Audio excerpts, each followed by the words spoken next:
we're not doing it until after they've come out.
Broadcaster. We're here at the National Basketball Performance Centre. I'm Isha. I'm here with Will Reed. Today we're here for the Division 1 Men's National Cup Final. So we're here, Hemel against Reading Rockets. Will, what are we expecting from this game? Well, first and foremost, it's very, very, very, very, very loud in here. So it's hard to hear you. But at the same time, Reading versus Hemel, 1 and 2 in the league. Hemel only won by 3 in the game in the league. These two are probably the 2 strongest teams so far we've seen this year in Division 1. So it's going to be a really interesting matchup. I can't wait to see the chess match between the 2 coaches. Both teams like to get out in transition, but I think the X factor for Hemel on their side on offense is their size. Yeah, so as you said, you mentioned the coaches. We've got 2 really experienced coaches here. Mark Clark for Hemel. For Reading, we've got Summit Nazarade. What do you think their experience is going to bring in this game? Well, Mark's been around the block a few times. He was the old London Lions coach for the women. He knows this game inside out. He's probably forgotten more basketball than I know or you know. So he's an extremely strong coach. Reading's coach as well. He's been around for Reading for a few years. He'll get them set up, and he knows exactly how they want to play today. So it's going to be a really interesting matchup. But I think experience-wise, Mark takes the edge in there. Yeah, so as you said, both teams are 1 and 2 in the league. When they played really close games, won by 3 points, Hemel did. Look at the league table. Hemel have won 10, lost none. Reading have played a few more games. They've won 10, lost 3. In this game, obviously, both teams are quite full of talent. Who are going to be the standout players, firstly, for Reading? Well, I think for Reading, you can't talk about Reading and not talk about Mitch Clark, obviously. The guy's got an absolute gun of a 3-point shot. I think he's one of the top shooters in the league at the moment. For me, their X factor probably is going to be Victor Ollerin. I mean, you get him in a nicer situation, and it's a long day. It's a very long day. So it's going to be interesting to see how they match up with Victor and who they get to stop him. Yeah, so then looking for Hemel, who do you think is going to be their standout player? I mean, Sam Newman, the Swiss Army knife of basketball, everything he does, he'll always give you triple-double. He's going to be a really important guy for them. They get him going early. Don't be surprised to see a shooter like Jack Purnell from the bench come in if he can hit a couple of big threes. But obviously, they're bigs inside. They've got SLB, I should say now, and not the other one. But they've got ex-players that have played in there for Leicester Riders and things. Those bigs that they've got in Hemel, they're going to be really going to be the test of how this game goes, in my opinion. Very cool. So Will and John are going to take you through the game and give you kind of a live report of what's going on. They're going to commentate. So yeah, over to you, John.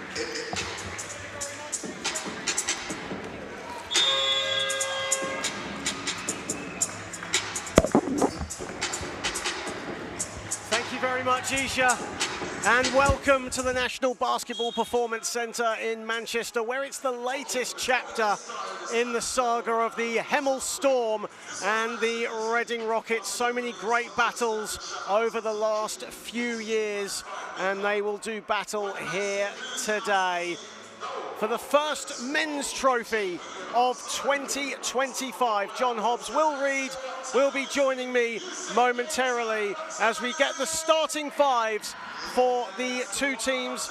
Reading Rockets, Mitch Clark, Zane Porman, Lewis Champion, Ty Nasangu, and Justin Hopkins.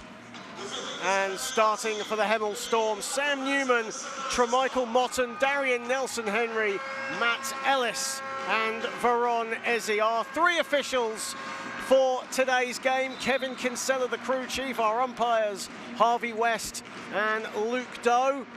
And joining me now, Will Reid. And Will, we're here, the first trophy to be decided of the 24-25 season, and it's a rematch of last season's playoff final, and what an enthralling encounter that was here in this very building.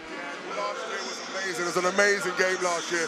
I loved watching it while you was on the stream. I enjoyed watching the game. It was a fantastic game to watch. But I'm really excited to watch this game today. These two, 1 and 2 in the league, is going to be a really interesting matchup. Psychologically, Hemel may have the edge because they were by 3. They won the game by 3 last time. But it's going to be a really interesting matchup. I can't wait to see which team takes the initiative in transition and pushes the ball. But I think it's going to have a really fast-paced physical game today. As said, starting 5s, and coming onto the floor now for the Rockets: Mitch Clark, Zane Porman, Lewis Champion, Ty Nasangu, and Justin Hopkins. The traditional starting 5 for the Rockets, who will be playing in red. And for the Hemel Storm, Sam Newman, Tremichael Motton, Darien Nelson-Henry, Matt Ellis, and Veron Ezi.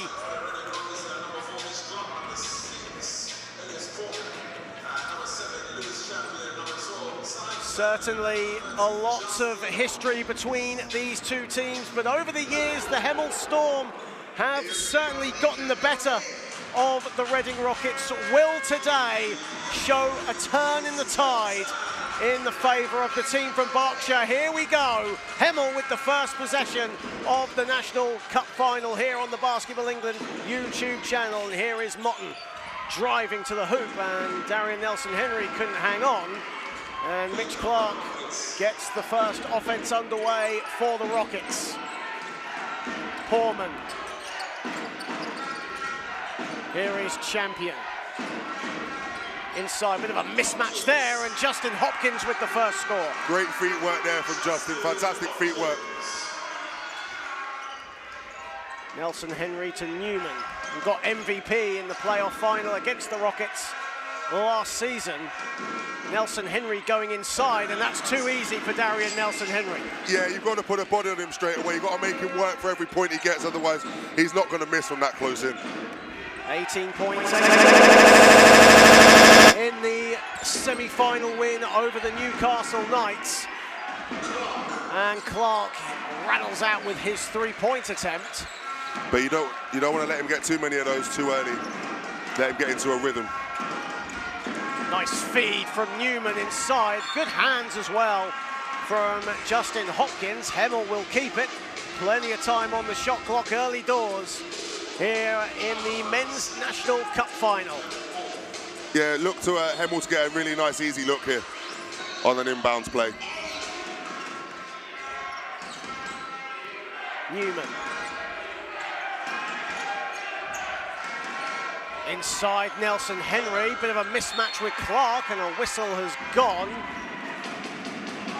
You can see already Hemel really want to get Nelson-Henry going early, because as a big man, we like to get a couple of touches early and get ourselves the feel of the game and see where we are. So the psychological side of that for him will be really important. So you can see they're almost forcing the ball into him a couple of times early to get him going.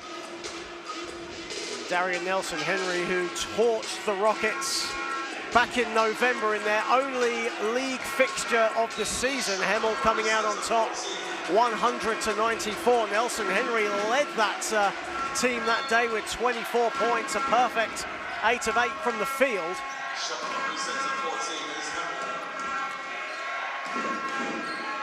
As Newman puts up a three, Poorman rebounds.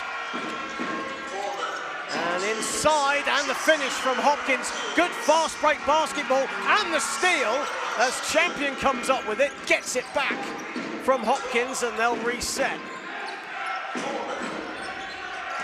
Poorman. Nelson-Henry stands his ground. Poorman continues to battle, and it'll be a Hemel ball, but a good sequence there from the Rockets, the score and the steal. They just couldn't execute on the second possession. Yeah, and I mean, it was great patience from the captain, Lewis Champion, there to not try and force anything to try and get to the cut.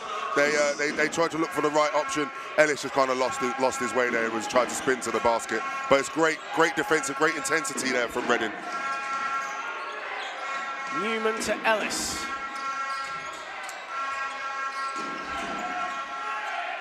Motton puts up a three, and that's way off. I think a little bit of the occasion might be getting to these Hemel players. I know they've been there before. They've been there before many, many times, but they seem a little bit flustered on the offensive ends, like they're mishandling the ball, or I'm not sure, but it seems like they're off the boil at the moment. Champion inside, Hopkins off the window and down. It's a fantastic little set they ran there. Ellis had the screen on the baseline that allowed Hopkins to be wide open for that entry pass there. Newman inside to Nelson-Henry, wild shot, and Reading will get the ball back.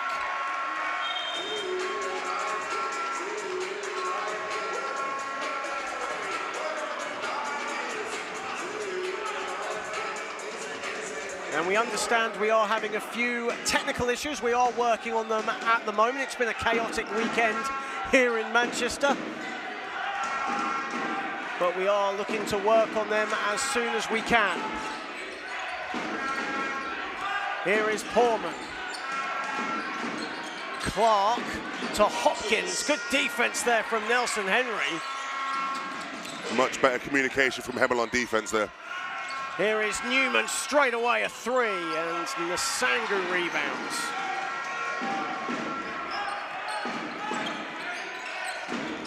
Clark. And Hopkins couldn't hang on. And it will be a Hemel ball. 6:44 remaining, 6-2 in favour of the Rockets. And like you said, Will, maybe the occasion getting to Hemel, but it is very, very early doors at the moment. Very early doors, but at the same time, you can't allow Reading to get stretched away now. It's 6-2, it's only a 4-point game, but if they allow themselves to pull away, it could be a long day for Hemel to try and get back into this game. Champion, pull-up jumper. That's off the back iron, long rebound for Veronese, and Veronese is fouled by Champion. Vernon did really well there. He saw Lewis was stretching to get back in front of him. He knew what to do. Just dragged the ball behind himself. Lewis's momentum's not going to stop. Bought himself a foul. You get Lewis in foul trouble, that changes the dynamics for Reading.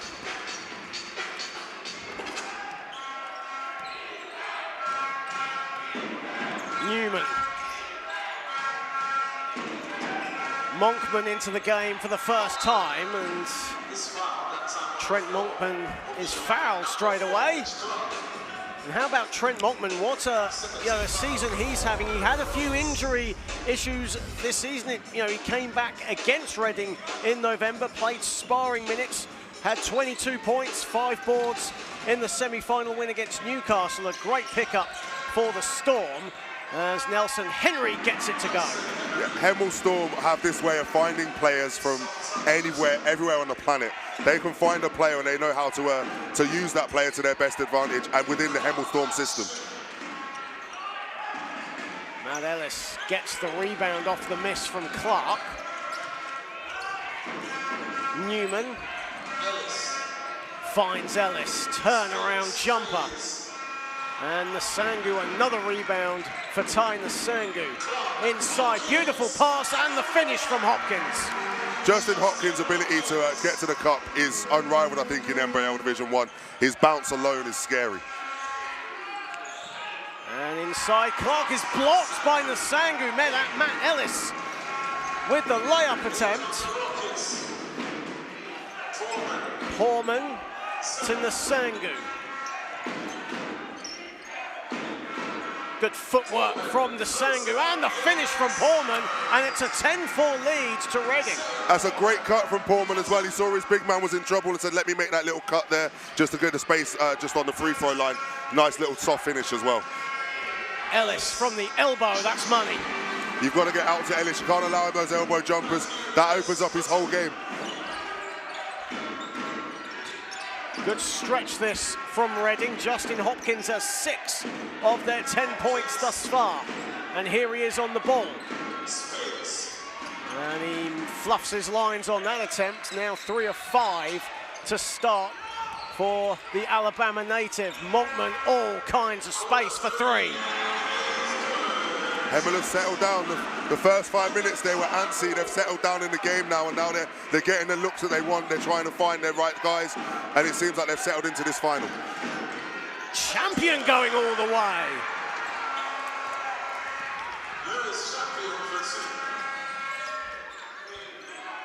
And Monkman from the wing, he puts in a 3. And the scores are now flying in from both teams. We're tied at 12.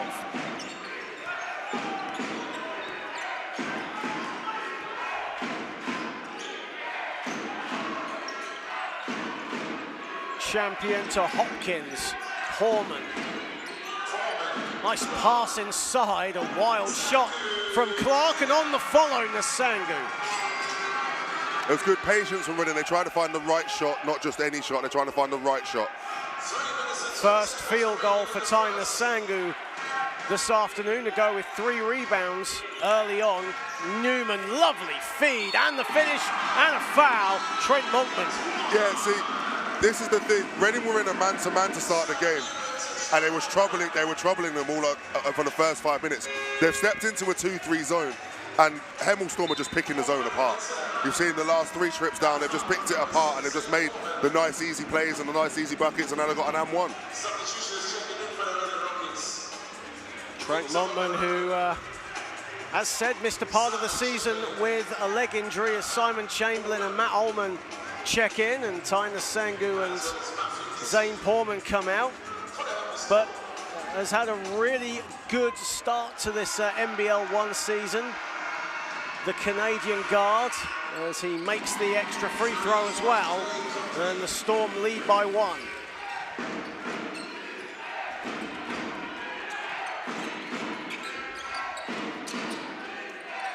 Hopkins, here's Olorarian, excuse me, here is Chamberlain to Ullman.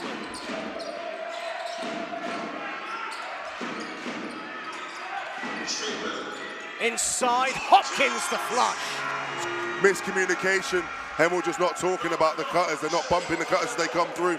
And that's what happens when you don't bump a cutter. Tremichael Motton. Motton gets it back.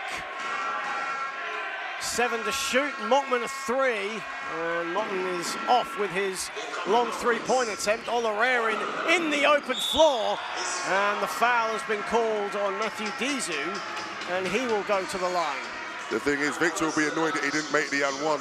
He'll be annoyed he missed the layup there. But again, you see Reading are out in transition constantly. They're always pushing the ball. They're always trying to get out, beat the defense down the floor, get the easy ones, get back on defense and get some nice stops. So you can see that Reading's game plan already. Olorarian makes the first.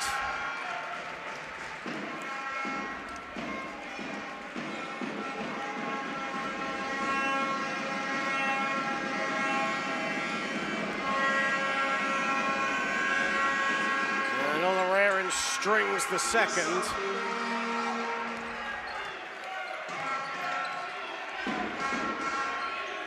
Here is Dizu to Motton.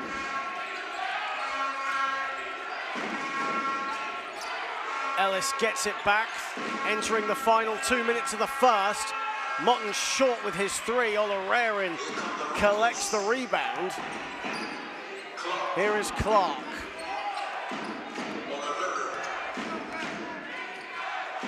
Hopkins gets it back. Open 3, Chamberlain.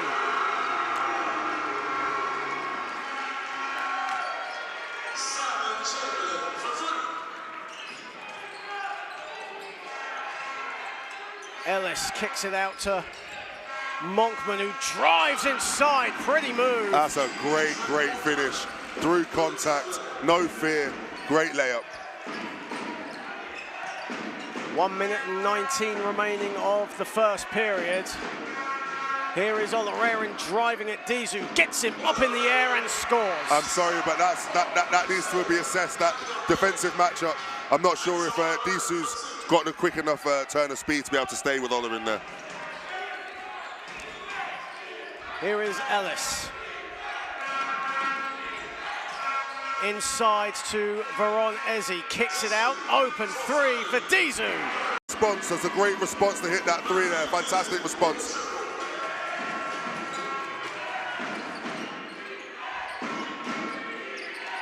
Olorarian loses the ball and it's turned over, Dizu has it. And Dizu, offensive foul, and how many times have we seen that this season? Mitch Clark getting his body in the way, sacrificing himself for the team.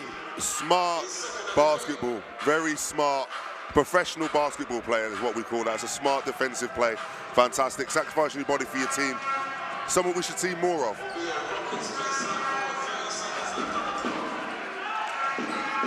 Final 25 seconds. And a violation there, Mitch Clark. Backcourt violation has been called. Yeah, you can see that Hemel have settled into this game. Rockets are leading by 3, but Hemel have settled into this game now, and it's become a really interesting chess match on what they're going to match up. They've come out of the zone, Reading. They realised after a couple of plays, let's come away from that, because Hemel were just picking it apart. But now, in a straight-up man-to-man defence, it's all about heart and grit. So let's see what happens the rest of this next 20 seconds. Olorarian with the steal on Tremichael Motton, and all the way, Victor Olorarian. I said in the pre-game, Victor's the X-factor off the bench for Reading. Dizu inside, Explosion to the hoop from Monkman, but he loses the ball. 3.8 seconds to go. Reading will have it. Because Reading are up for this. It's from the first tip. Reading of what they can see. They want to lay down a marker for the rest of the season. Not just win this final, but lay down that marker and say, yeah, we're here and we're going to see you at the end of this season. Whilst we get the action back under play, I understand we are now recovered from our technical difficulties. Thank you, everyone, for just hanging around with us and keeping on track on the Basketball England YouTube channel. Final seconds of the first period as Clark launches and whacks the backboard, and that ends a fast-paced first period as we would expect from these two teams. We saw it last season in the playoff final. We also saw it on NBL Live in their only league meeting of the season. So it's no surprise that the action is fast and furious, and the Rockets hold a 5-point advantage after one. Yeah, I mean, they've been so at it, both on the offensive end, but more importantly on the defensive end. Defense wins championships, right? And the defense that Reading have put out, that's the defense that's allowed them to get this 5-point lead.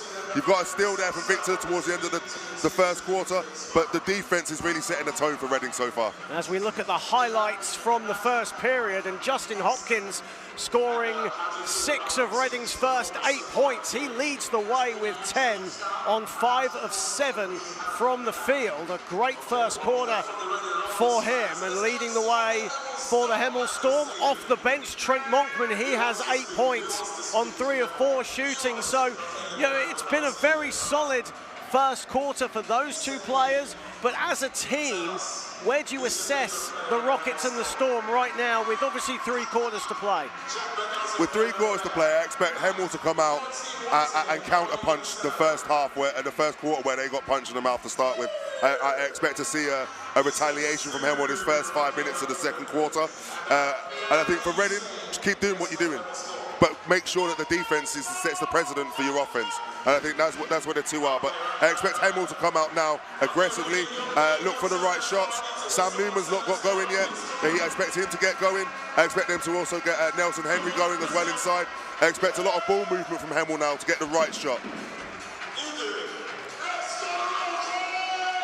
As we get set to start the second period, great to have you all on board on the Basketball England YouTube channel.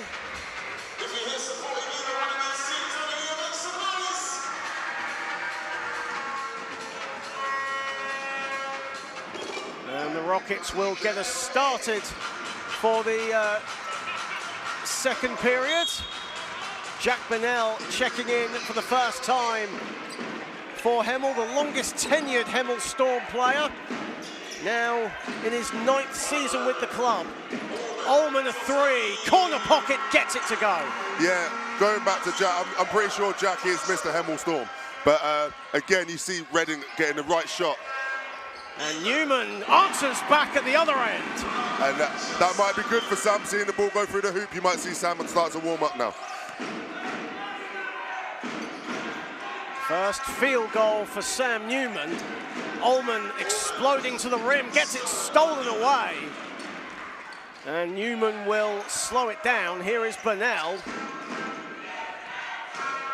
Newman has it back. Nelson-Henry doesn't get it to fall. Good defense there from the Sangu. The ball goes out of bounds. Yeah, and it will be a Reading ball. Yeah, again, you can see Sam got his shot open again, and then they went straight to Nelson-Henry to get him going as well, because those are their 2 main guys, I think, and then everyone else kind of fills in between them. But if they can get those 2 guys on the same sheet and get them singing on offense, you're going to see Hemel kind of push forward in this game. But again, Nelson-Henry's not really got going yet because some great defense being played on him. First foul of the game on Trent Monkman, who leads the way for Hemel with 8. Olorarian, little floater, just about gets that roll to go. We call that the shooter's roll. And Olorarian has certainly had that this season. 21 points, 3 of 5 from downtown against Derby in their semi-final win. Victor Olorarian, ball will stay with Hemel. Reading have gone back into a zone as well, so it's going to be interesting to see if Hemel recognise that and go to their zone offence.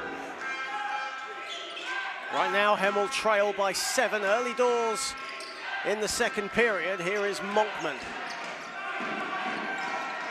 Nice little crossover there on Hopkins. What a finish from Monkman. Great finish. I really like his game.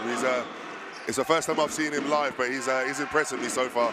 Well, he's had a season best of 23 points. That was against Bradford in the league, and certainly looking to improve that number. That's a foul on the Sangu, but there were players back, so that won't be an unsportsmanlike foul. He's lucky he's got some quick teammates, because that would have been. Well, actually saying that, they're going to chat about it, but they will decide very quickly that that will be just a regular foul. There was a brief chat there between our umpires Harvey West and Luke Doe, as Simon Chamberlain, Zane Porman and Lewis Champion will check in.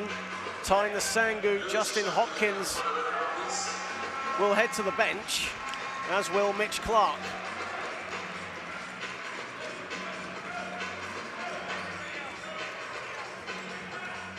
They're staying in their zone as well. With the substitution, they're still staying in their zone. Nelson-Henry backing down Chamberlain. Beautiful footwork from Nelson-Henry. What do you expect from him? Love the feet work. I love the feet work. Professional feet work, we will call that. Professional feet work. Pennsylvania alumni, University of Pennsylvania, Darien Nelson-Henry. Olarerin, step back 3 from the top. And he'll get the ball back. The long rebound explodes to the hoop, uses the English. What a Euro. That was nice. And a technical foul warning has been given against the Rockets as well for not letting the ball go down the cylinder. Now, if there's any kids watching this stream, and I really hope there's a lot of the young basketball players watching that, you'll see that Victor missed the 3. He missed the 3 before that, but then he got the rebound back. He went straight to the cup. He didn't shoot another 3. He went straight to the cup and went and got himself a couple of points. And that's a key for that. It's a key there. Perfect example of going and finding your shot. Matt Ellis checks back in for the Storm, and Veronese heads to the bench. Nelson-Henry putting the moves on Chamberlain, and he is fouled by Chamberlain. It's a battle between those two there in the centre. Big battle. Well, Simon Chamberlain, a very underrated defender, known for his three-point exploits, but a very good defender as well. Ellis doesn't fall. Monkman was looking to get some sort of hand on the ball, but here is Champion either way, as Nelson-Henry running back very gingerly as Allman puts up a 3.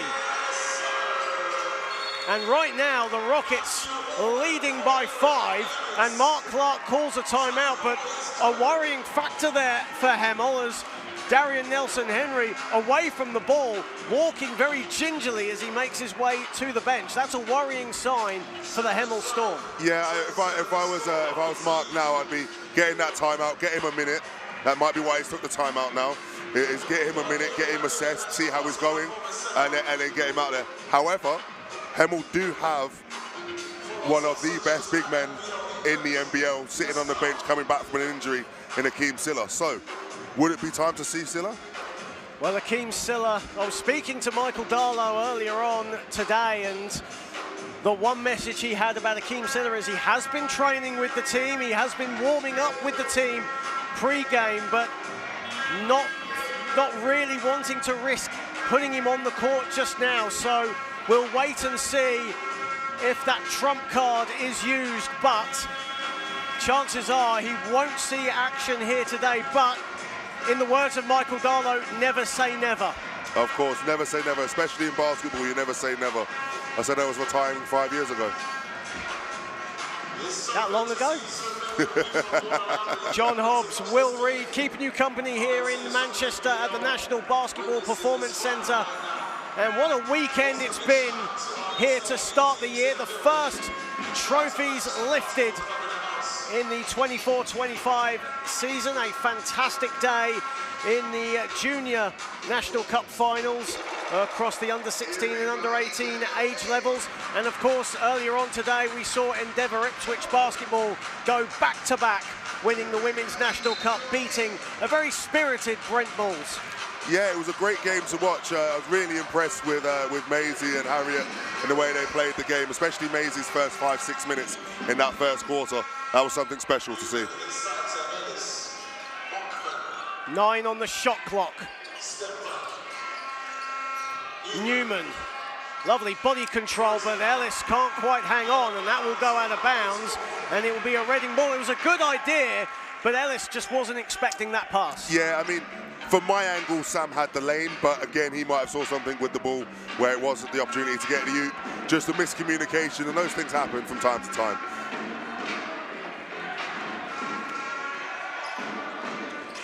Horman. Olorere in as Monkman now goes to ground, and he's slow getting up. Of course, as we said earlier on, Monkman has had injury issues this season, and this is again not good. I'm not sure if it was contact. It looked more like a twist than it did contact, so that's the issue. We'll have a look here on the replay.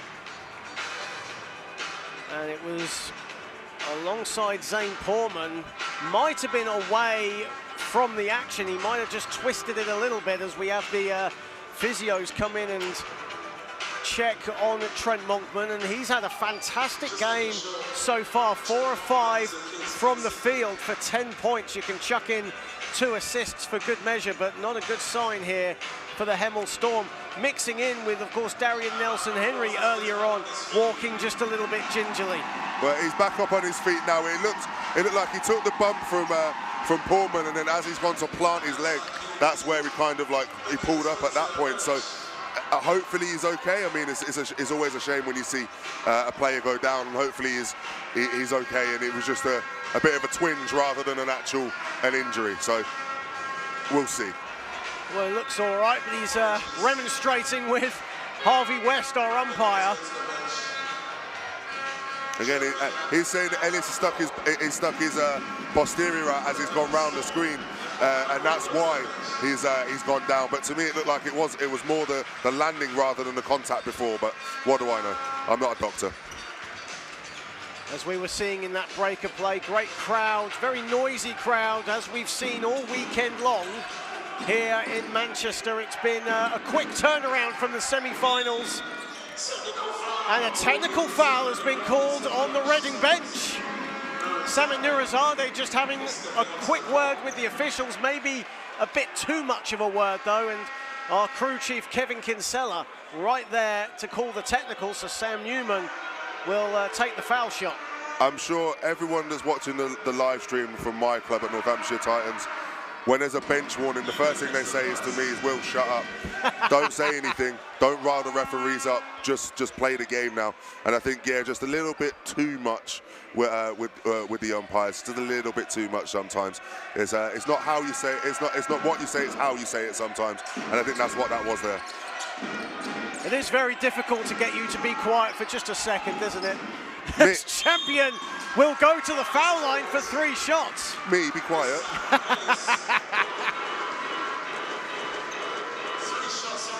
I love you, really. But Lewis Champion now going to the line. That's a smart, shot selection. Even though it was a long way out, he anticipated, as we see the replay, exactly what Matt Ellis was going to do and how he was going to jump. And that's just veteran leadership there from Lewis Champion. Yeah, Lewis is a smart basketball player who's got a high IQ for the game. He knows exactly what his defender's like. If he knows his defender wants to get a highlight defensive play or wants to jump out and try and block the jumper, he knows, okay, I'm going to take my jumper, I'm going to land where I need to land. You're coming forward, so you're going to foul me. So even if I miss, I'm going to go to the line and make three free throws.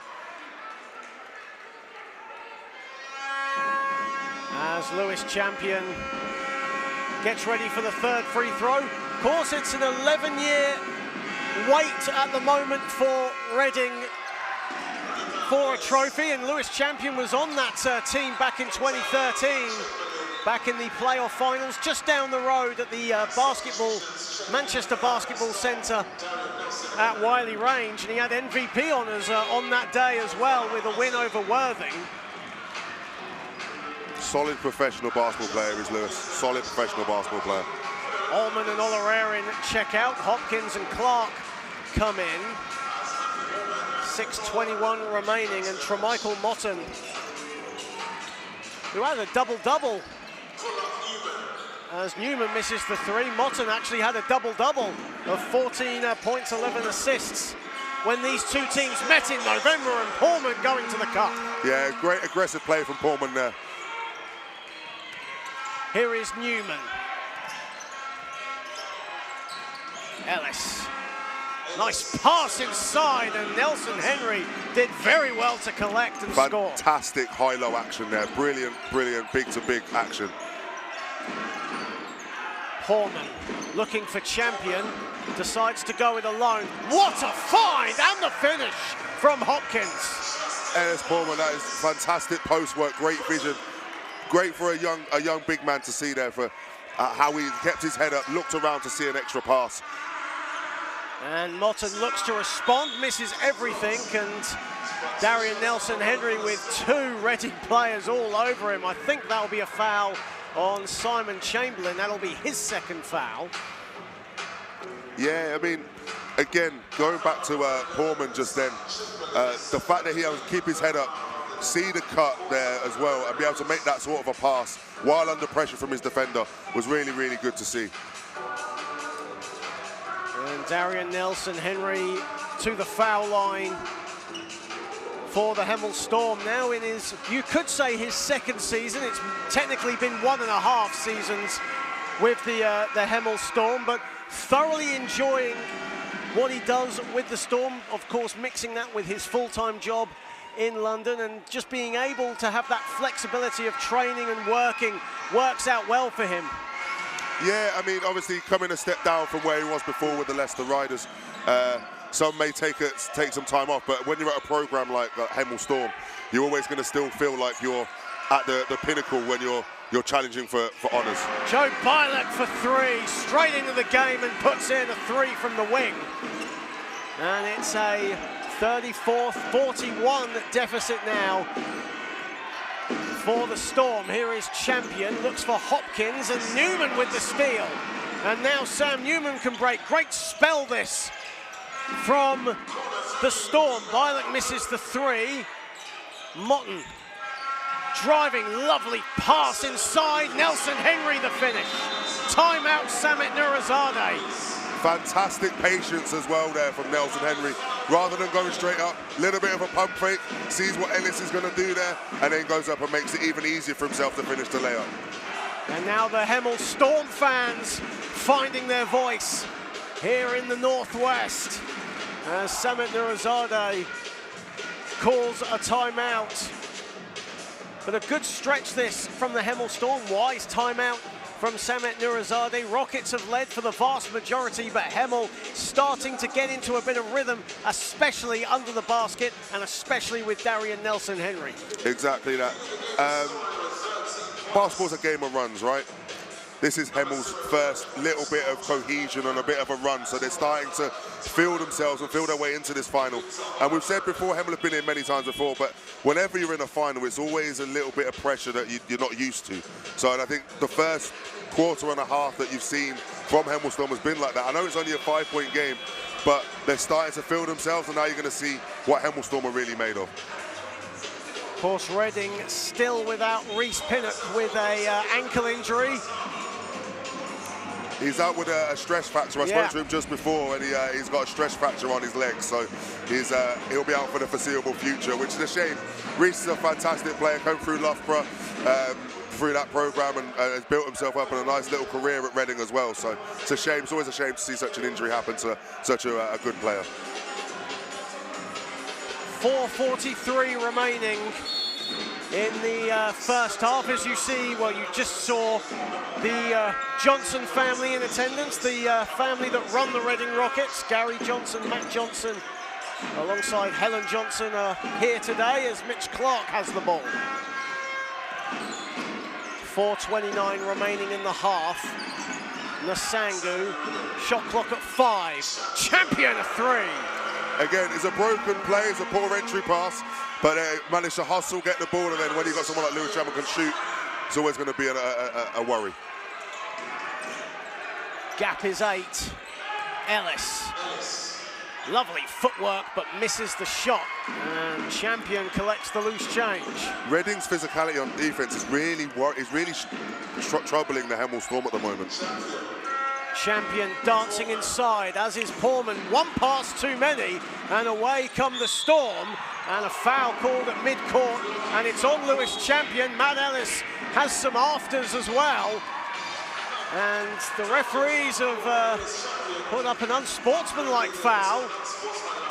And that's on Champion. Yeah, I mean, Lewis, as a captain, he needs to keep his head a bit more there. I think he didn't like the fact he was being stood over, and there was a little bit of a, not a full kick out, but it was a little bit of a reaction to him being stood over, and that's when the unsportsmanlike has come.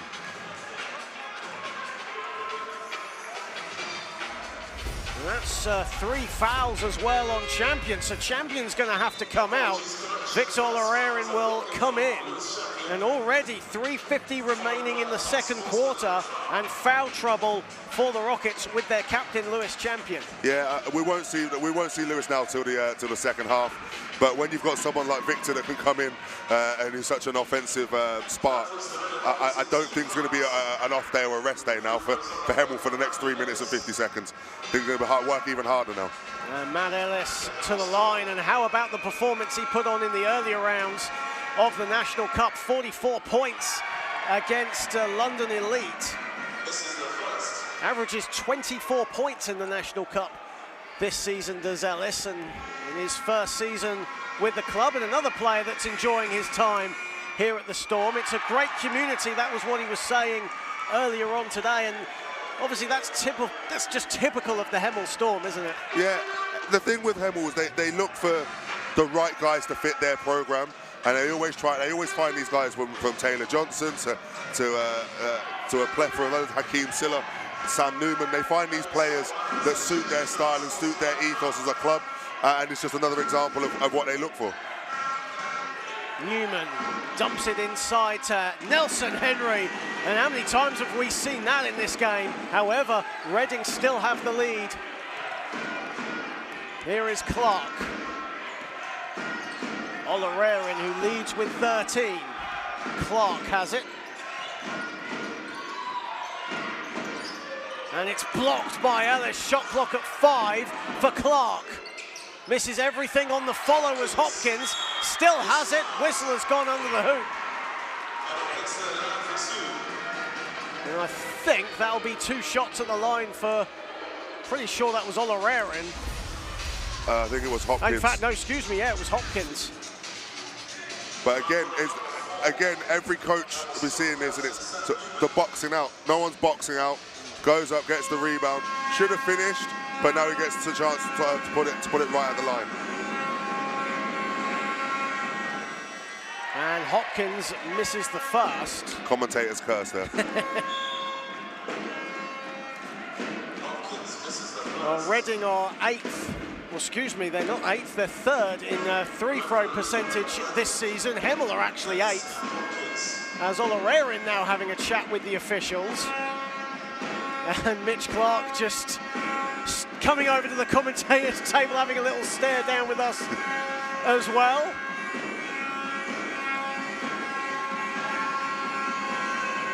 Reading, as a team, shooting 73% from the stripe this season.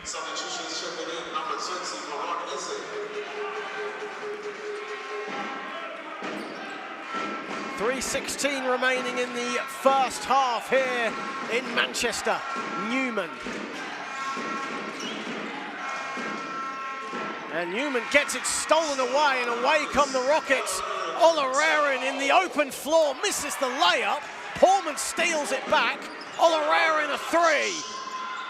And it's rebounded by Ezzy, and now they'll go the other way, the Storm. Ellis gets it to go. Nice fake there to pass to Ezzy, but decides to go for the short hook to great success. Yeah, that's fantastic. He used Ezzy there as a decoy and soft finish around the rim. Fantastic. Olorerin sets himself off the back iron for 3. Nelson-Henry and Hopkins fighting for it. Nelson-Henry is about, I'd say, at least half a foot taller than Justin Hopkins, yeah? But Justin Hopkins, I'm sure, just cleared Nelson-Henry's head as he went to go for that rebound. His bounce is unreal. Motton putting the moves on Clark, zips to the hoop, misses the layup, and it's rebounded by Mitch Clark. And an offensive foul has been called, and it's on Tyne Sangu. That'll be foul number 2 for him. I need to see the replay because as a big man, my brain is exploding right now. There it is. Here is the replay. Ah, okay. His feet are set, but he's moved his body a little bit, and that's where he's called that slight movement to the left-hand side. He's called that. That's what he's called on. So I think there's actually 2 fouls. They've swapped it over. It's on Ellis actually now. Whoa. They've changed it. What's the call? So they're just having a quick chat. There's going to be substitutions coming in. So they've reversed the decision. The foul is now on Matt Ellis, and that's his second foul. So Mitch Clark will go to the line.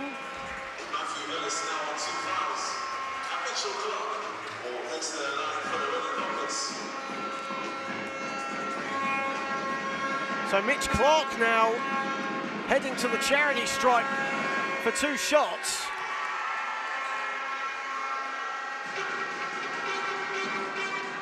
I'm still not sure. I think actually there must have been a technical foul called on Matt Ellis. Mitch Clark misses the second foul shot, and a timeout has been called. Mark Clark has called a timeout, but either way you look at it, it's 46-40, 2:16 remaining in the half, and it's been a very frantic first half of action.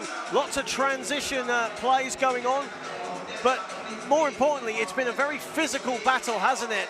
But the Rockets hold a slender lead. Yeah, I mean, you can see that the physicality is irking is probably the best way I can describe it, the Hemel Storm at the moment. Reading have been very physical as they're cutting through the lane, they're bumping through the lane in transition. You can see that they're not allowing the bigs to run the floor as much as they'd like. You can see that that's bothering Hemel as they're trying to set up their offenses. However, it's only a 6-point game. Reading are showing that they deserve to be here and that they're trying to prove a point for the rest of the season as well. And I still don't think Hemel have got going yet. Hemel shooting 48% from the field thus far. Conversely, Reading shooting a very effective 52%. But Hemel getting a lot of looks inside, as you see Mark Clark there just temporarily in the picture. But a lot of offense going through Darien Nelson-Henry, especially under the basket, and they're looking for the 7-footer whenever they can. Of course, when you've got someone at 7 foot and has got such a soft touch like Nelson-Henry does, of course you're going to go and hunt him. That's a key part of their game. But I think Mark, from what I could see in that video there, is not happy with how they've set up, and he's just reiterating their game plan to get them focused to get back out there. So an offensive foul was called on Tyne Sangu earlier, but a technical foul was called on Matt Ellis straight after that. So Reading gets the possession. Here is Clark. I'm so happy you explained that because I was still confused. Inside Sangu, beautifully done. Great pass from Clark. Fantastic pass. He saw Pullman at the top of the key, but he knew that the slip was happening. Great find. 4 assists now for Mitch Clark. 0 of 6 from the floor right now, though, the Australian. Here is Monkman, beautiful move inside for 2. He now moves on to 13. I like his game. I like his game a lot. Hopkins going at Nelson-Henry. And he'll get another bite of the cherry, and a foul has been called again. Yeah, DC was just his momentum just didn't allow him to stop as he's tried to play defense as Hopkins got the rebound there. And that's 3 fouls on Dizu. And both teams in the penalty with 1:34 remaining here in the half. Hopkins makes the first.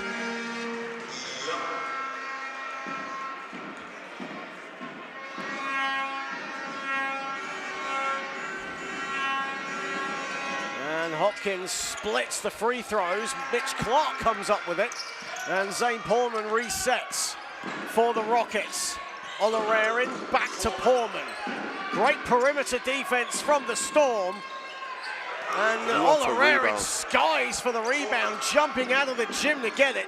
Here is Nsangu to Clark. Great defense again from the Storm. 4 to shoot for the Rockets. Clark a three, money. They needed that defense there from Hemel, and they're still hitting the three afterwards. That would be great for Reading's confidence. Not so much for the Hemel Storm after playing such great defense for 21 seconds of that shot clock. And so much as well for Mitch Clark now with his first three-pointer in 6 attempts. And now Hopkins going all the way, misses the dunk, and a foul has been called, and that's 4 on Dizu.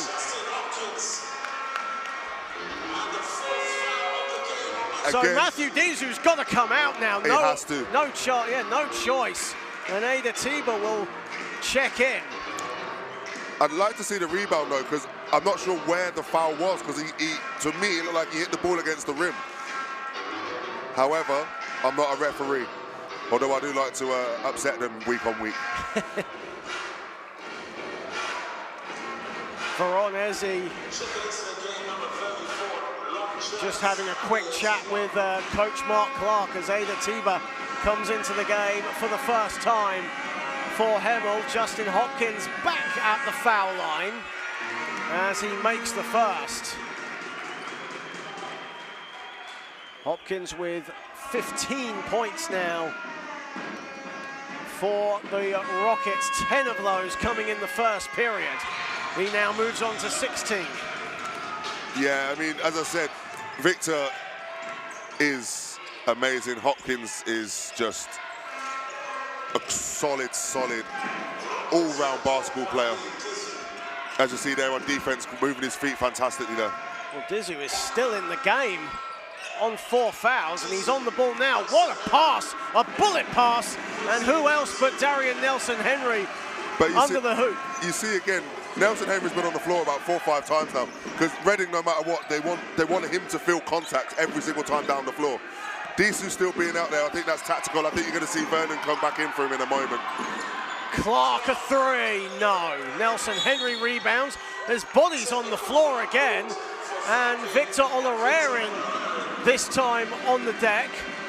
And a technical foul has been called on Victor Olarerin. They have already had the warning for flopping, and now this time the referees have had enough. Yeah, Victor knew, I think there, Victor was trying to be too smart for his own good there. He knew that DC was on 4 and was like, well, let me go and get his 5th and get him out of the game. Haven't got to worry about him for the rest of the game, and he's been caught himself.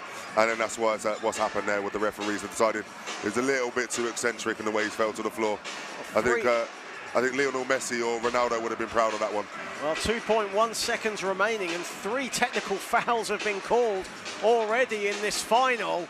Both teams doing anything they can to secure the first trophy of the 24-25 season as Sam Newman hits the resulting free throw. 2.1 seconds remaining in the half. Reading, though, lead 54-45, but certainly all to play for going into quarter number 3. Look for a pass to Nelson-Henry and someone to run off of him here.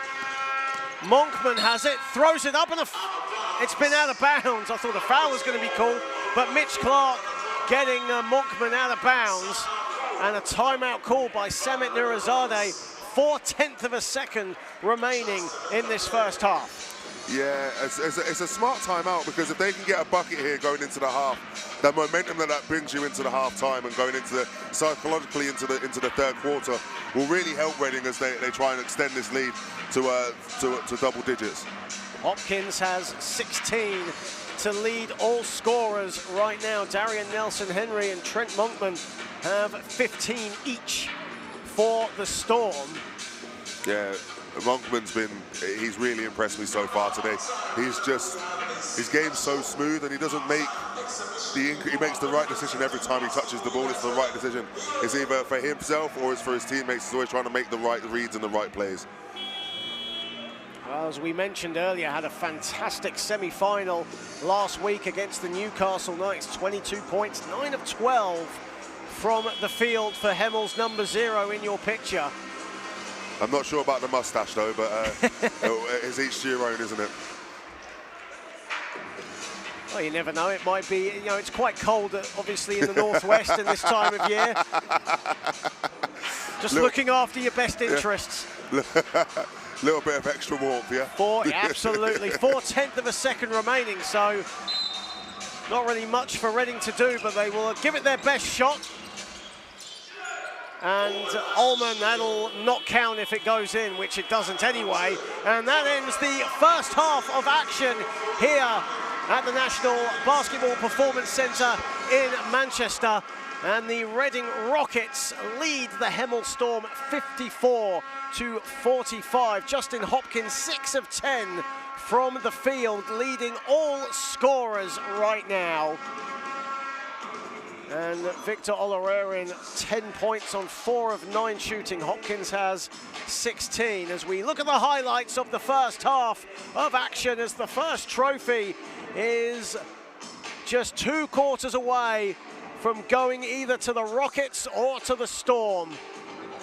But plenty for Isha and Will to chat about in the first half, as the Reading Rockets lead the Hemel Storm 54-45.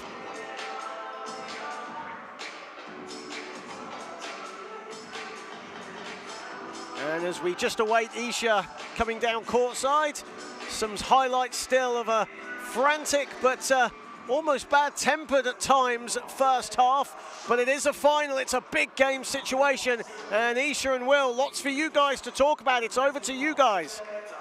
Thanks, John. So yeah, I'm here courtside with Will Reed. Will, first half, really action-packed, all the dramas. What do you make of that? Yeah, it's fantastic so far. I mean, Justin Hopkins has been a spark for Reading.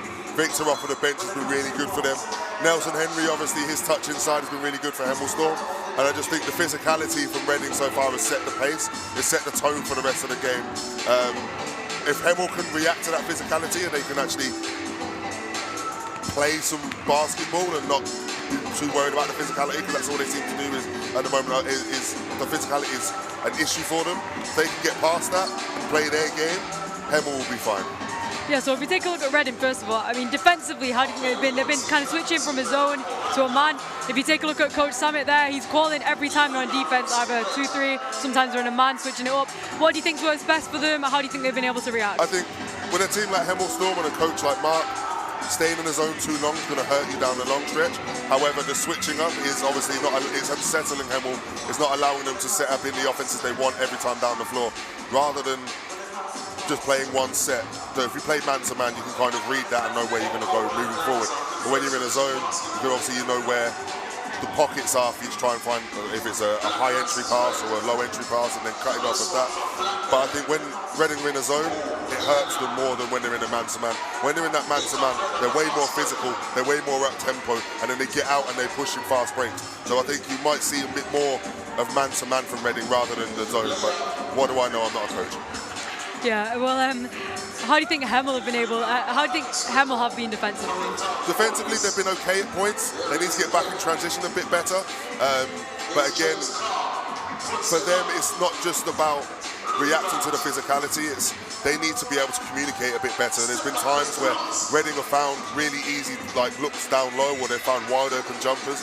And that's all down to communication. So if they can communicate better, raise the physicality that they need to do to match Reading, I think we're really in for a really interesting second half. Yeah, definitely. I mean, first half, obviously, a game like this, it's first of all, it's on the main stage, a lot of people watching. There's a lot of pressure on these players here. And then, I mean, this game, there's been quite a few technical fouls given out, unsportsmanlike. For the players, mentally, how do you think that's going to impact this game? I think for Reading, I mean, they've had 2 technical fouls. They had their warning and then they had their 2 technicals. I think that'll be it for them now. You never really see Hemel get technicals. They're not that sort of a team. they'll complain, like they're not like any player complains, but they have it it's controlled complaint. So I don't think you'll really see that. You saw the first 5 minutes. I was quite shocked. The first 5 minutes of the first quarter, Hemel kind of didn't turn up to start with, and that's rare for them. They usually turn up straight away and they're up for a final. They've been in many finals. They've got players that have been in finals for the last few years, so they're used to this sort of occasion. But I think Reading's intensity is what's been the factor, the main factor so far in this first half. So do you think the fact that do you think the Hemel, the fact that they've been a bit much calmer, they don't really, obviously you said they complain, but they haven't really had any technical fouls. I think that's a testament to Mark Clark's coaching style and his discipline. I think that's a testament to Hemel's form as a club. They're always known as being a solid foundation club. They've always had a solid foundation, and they play in the right way, in the right spirit. Everyone knows they like to complain on calls, but it's a control. That's why I say control complaint.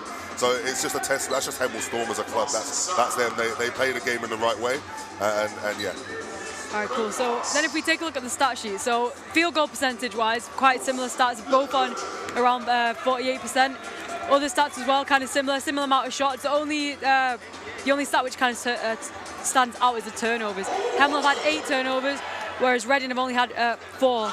What do you think Hemel needs to do in the second half to kind of reduce the number of turnovers? Move the ball a bit better. Hemel are usually really good at moving the ball and finding the right options. They found it a few times with Nelson-Henry under the hoop. It's been a great few entry passes to him. But if they can communicate and move that ball a whole of a lot better than what they have at the moment, it's going to be an interesting. I mean, it's what, an 11-point game, a 9-point game. All it takes is a couple of stops from Hemel to get them in a bit of momentum and get a run going. But again, as I say, they just need to move the ball a little bit better than what they've been doing so far. Yeah, so now looking closer at the players. So first of all, for Reading, who do you think's kind of, if Reading win, of course, who do you think's kind of in talk of finals MVP? Well, it's Justin or Victor, isn't it, at the moment? My fear is, for Hemel, is that Mitch Clark hasn't got going yet, and if Mitch Clark can get going, he's due for it. He could not miss for 5, 6, 7 shots in a row and not miss, and then that could really break the back of the Hemel Storm. So at the moment, Justin and Victor, but if Mitch gets going, it could be a good night, and see you later and enjoy your trip down the M1 to Hemel Storm. So we'll see. Yeah, so anyone else from Hemel who you think stood out? Nelson-Henry, obviously, professional big man, knows the game, soft touch inside. I've been impressed with Monkman. He's the one for me that I was saying on commentary. His game really, I like his game. It's a smooth game. I mean, I always appreciate a player that can smoothly play basketball. He doesn't make the wrong decisions. He rarely makes a bad decision. Everything's for either his teammates or himself, and he makes the right reads every time. So Monkman's been really impressive so far for Hemel Storm for me. All right, cool. Thanks for that, Will. So first half action has been pretty packed.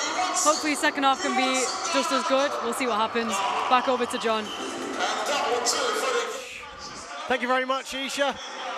As we get set to start the third period in around 5 minutes' time, Will be joining me momentarily. And currently on the court right now, guests for Basketball England this weekend, Do Sport UK Showcase, who have been playing on the National Basketball Performance Centre court here today. A great moment for those young people, providing sport, physical activity for people with learning disabilities and autism, making sports accessible and inclusive for all, which is what basketball is all about. So if you want to find out more about what Do Sport UK do, please visit dosportuk.co.uk. So that's dosportuk.co.uk. As the Reading Rockets come out onto the floor, they lead by 9, 54-45, and we are around 5 and a bit minutes away from the start of the third quarter. John Hobbs and Will Reid joining you for the National Cup Final 2025, and it's been a very quick-paced game. What have you made of the first half? And obviously you were mentioning it to Isha, but what does Samit Nurizadeh right now have to say about his team, up by 9 against the current league leaders, undefeated league leaders of NBL 1? Keep their physicality. If they can keep the physicality that they've got going at the moment, I think that's going to be really testament to how this second half plays out. Ellis Pullman's been impressive for me, that his physicality and how he's been able to help on defense and communicate on defense, especially in that zone for them, which Hemel have kind of picked apart at times. But Ellis has been a very good on both offense and defense. It doesn't show so much on the stat sheet, but live when you see it, you can see how much Ellis Pullman's helping his team today. But yeah, physicality from the coach is what I would reiterate. And defensively doing a great job on Hemel, who lead the league in scoring. They average 95 points per game, so holding them to 45 points in the first half is a very good feat, especially when you put 54 on the board. Oh, for sure. I mean, keeping Hemel Storm to 45 points in 2 quarters is a tough task. So again, Reading are looking really, really good at the moment. And with a 9-point lead, you'd expect them to try and keep that 9-point gap. So even if there is a run that's coming from Hemel, they can still come out victorious. Reading defeating Barking Abbey, London Elite, or excuse me, defeating Richmond, Westminster, Solent and Derby to get to the final. Hemel defeating Barking Abbey, London Elite and the Milton Keynes Breakers to get here to Manchester today. And for Hemel, lots for Mark Clark to think about. What do you think he's saying to his guys right now? They're in the dressing room right now. Stop playing Reading's game and play our game, is what I expect him to be saying. Hemel usually move the ball really well.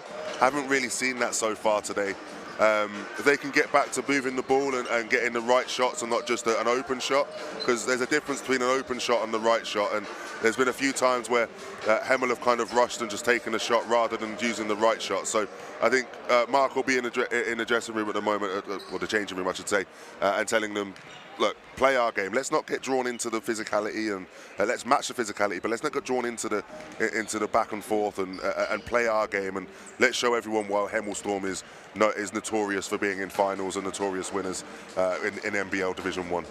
Hemel Storm, who shot 56% from the field in their win back in November over the Rockets at Loddon Valley. Reading's only league loss at Loddon Valley thus far this season. They did also lose to the Sheffield Sharks in the SLB Cup as well back in February. But for the Rockets right now, they shot 39% from the floor against Hemel earlier on in the season. And so far, shooting the ball very well, 51% from the field. But at the moment, so at Hemel Storm. What's changed? Why is that so when the Rockets are up by 9? Because they've got players like Monkman and Sam Newman that can shoot the ball really well. So even if you're having a bad day, if you've got shooters like that can still consistently hit shots, that helps you. So as we see Monkman in his warm-up just lace a couple of threes back to back. So yeah, I mean, regardless of the percentages, sometimes we can get dragged into percentages being a bit too much.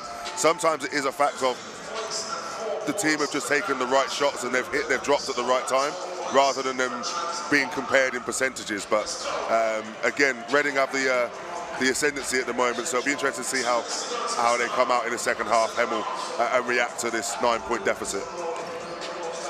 Well, it's been a fantastic weekend of basketball here at the National Basketball Performance Centre in Manchester. We saw a double victory for Cola on Saturday, winning the Under-18 Girls National Cup against Ipswich, and the men defeating Charnwood in the Under-18 men's final. Again, another chapter to the success story of Cola. Well, I got the pleasure of seeing both Cola and Charnwood play pre-season in the All-Elite Cup, and it was an interesting matchup then.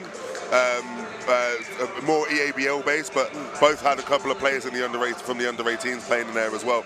And you can see that both teams have got high quality, high IQ players in there. But the Cola program as a whole, I love the Cola program. Every year I love seeing the development of the players, from the coaches to the players, the way they develop, and they're all in it together. is fantastic to see, and I couldn't be more happy for Kona. They came last year and got one rather than two, and they came this year and got both of them. So I hope they're all proud of themselves, and congratulations to both teams for winning yesterday. And for the under-16s, what a game to start out the day. The hometown Manchester Mystics getting the under-16 Girls National Cup, defeating the Richmond Knights in an absolute thriller to start the day. And then the London Stars blowing out the Milton Keynes Breakers. Nothing to be ashamed of for the Breakers. They really fought throughout, but London Stars just too strong. And it just capped off a great day for the teams from London, with Manchester getting a victory for their home crowd. Of course. I mean, that London Stars programme, I think, is one of the most slept-on programmes in the country. They've been going really well for a couple of years now. They play basketball the right way. They have some really, really good pieces there as well. They've got a great coach as well, who knows the game really well. So I couldn't be happier for London Stars. Congratulations to them. They're very slept on, but yes, great day for Manchester as well. But yeah, it was great to see such young talent playing the right way and making the right plays and showing that their talents at the highest level they can play right now. Of course, you mentioned the London Stars have a very slept-on program over there. They also lead the Division 2 men's table as well in the south, 12-3 thus far, in a very tightly contested Division 2 actually. There's only 2 points separating the top 4 teams: London Stars, Barking Abbey, Solent Kestrels and NASA. Oh yeah, well, starting with NASA. NASA have got Teddy Onorenko for a little while. It was, yeah, they had him. He was and Leon France as well. So that's a great 1-2 punch that they've got. Obviously, Andre Emersel's back home at Solent, so he's enjoying his time there. That's a great program, especially with Matt Guyman, probably one of the best coaches in the country. Yeah, so it's really tough this year in Division 2, but London Stars, great program. So here we go, start of the third period here in the Men's National Cup final to round off a fantastic weekend of basketball here at the National Basketball Performance Centre. And Reading get the first possession, and a block from Nelson-Henry, who swipes it away from Zane Portman. And Newman will reset. And the ball goes out of bounds. It will stay with the Hemel Storm, but great defense right out the gate. Zane Portman going up for the shot, swatted away by Nelson-Henry. Yeah, there's a little bit more physicality there on defense. They stood their ground a bit better. Ellis couldn't quite get what he wanted out of it, and great defense from Nelson-Henry. Here is Ellis putting the moves on Hopkins. Good defense from Hopkins as Nelson-Henry collects the offensive rebound. Ball goes out of bounds. It's back with Hemel with 10 on the shot clock. Yeah, Hemel seemed to come out a little bit more physical, a little bit more with it, a little bit more up for the fight, I would say. Nelson-Henry, 7 of 10 from the field right now. That was his 5th rebound. 2nd offensive board of the day. Motton exploding to the hoop, stops, doesn't pop though, and the Sangu grabs the rebound, and away come Reading. Offensive foul has been called on the Sangu, and that'll be the Sangu's 3rd foul as well. In fact, no, it's not. It's on Zane Portman, excuse me. Yeah, Zane, he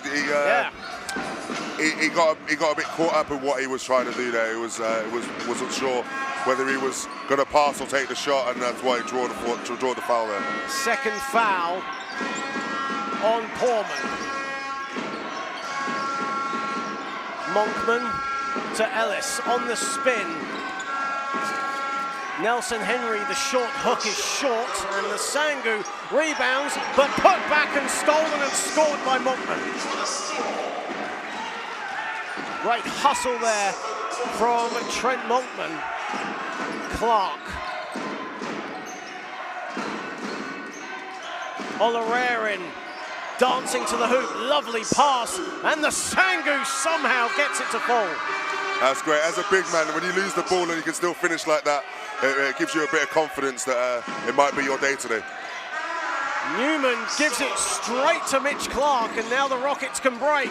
Olarerin, a 3, splash. As a great read from Mitch, he knew the help was going to have to come over, so the pass was going to go to Nelson-Henry. It's a little bit telegraphed, the pass there from Newman, and Mitch made the right play. And then a great 3 there from Victor. Ellis Finds Nelson-Henry, but Reading wise to it again, but Newman steals it back from Hopkins. Monkman inside, Nelson-Henry blocked. There's a mixture of Nasangu and Portman. Here is Portman. Oloraren to the hoop. Timeout, Mark Clark, and the Reading Rockets right now are liftoff here in Manchester. Yeah, the spark plug Victor, he's really up for this. He's looking for an M1 there. He felt the bump and he didn't get the call. They just asked the referee, what, no foul there, ref? No foul? But yeah, it's a great response from a good start from Hemel. Great reaction there from the Reading Rockets. 15 points for Victor Oloraren off the bench. Pretty much what he's been doing all season long, and Reading with 7:48 to go in the third. They've waited over 11 years to hopefully lift up a trophy. They're in a good position right now to end that drought, but Hemel not out of this. Of course, there's a lot of time on the clock. Yeah, 7:48 left in the third. Hemel will have a run at some point in this third quarter, I believe. And it's going to be interesting to see how Reading can hold Hemel. If they can hold Hemel to, say, 15 to 18 points in this third quarter, I think that's the game. But we'll see how Hemel come out and react now after this timeout. Well, Hemel have got, they're the league leaders. They have the lead in most of the statistics across the NBL Division 1 this season under Mark Clark. But right now, their strength, their perseverance is being tested by this very hungry Reading team who are in form themselves. They're in second place in NBL Division 1 right now. And here is Newman. What have Hemel got in the tank? Ellis to Nelson-Henry. Inside, and Ellis looked for the dunk. Good defense from Nasangu. Ellis wanted a foul. I'll be honest with you there. I know if it was my coach and went up and tried to call for the foul and missed the dunk, it'd be asking why he just laid the ball up and put it in the basket. Hopkins looking for help, finds it in Oloraren. Oloraren, good defense there from Newman, and a travelling violation on Victor Oloraren. Yeah, I mean, strong, solid defense there from Hemel. Again, great reaction. They had a missed shot. They've come down and they've defended well, and they've maintained their professionalism going forward. So yes, great reaction there from Hemel. Great defense. Sam Newman in his 5th season with the Storm, and one of the most underrated defenders and even point guards in the division. Monkman finds Ellis, beautiful find, good defense again. Nasangu at the heart of it once more. Yeah, Clark finds Portman inside to the hoop. Yeah, Ellis was asking for a foul, but the cynic in me is saying, why don't you use your left hand? Newman.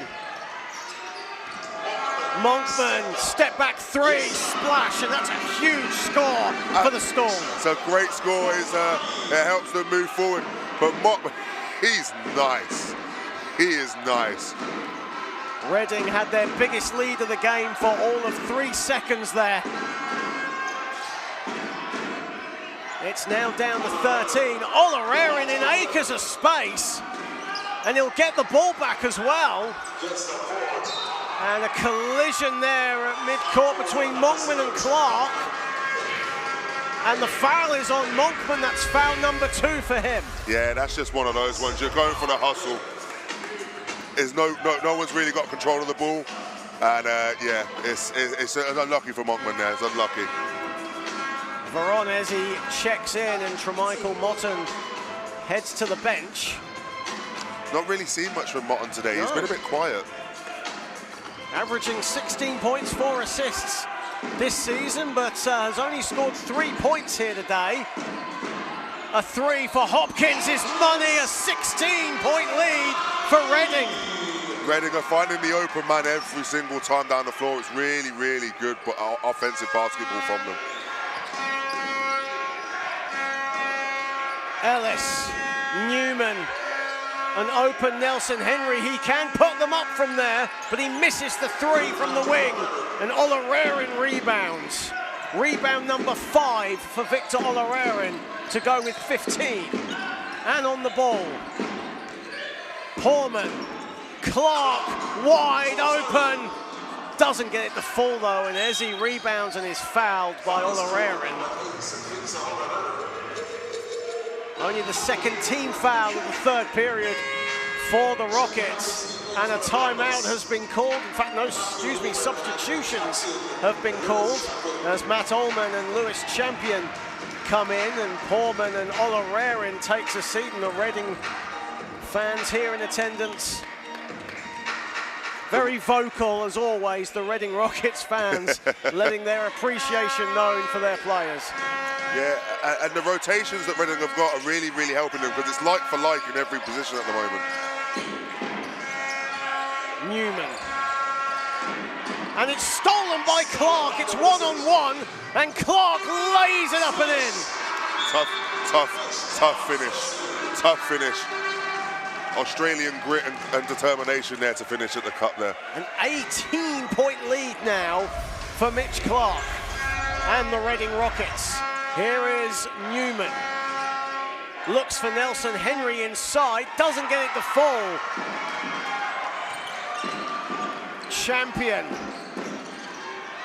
Champion driving, Clark. And his layup is no good. Good defense there from Ellis. And Monkman inside the flush. Great push, great tempo. That's what Hemel needs to do now for this next 4 minutes and 29 seconds, is really push the ball and try and get some easy looks down so we get cut into this deficit.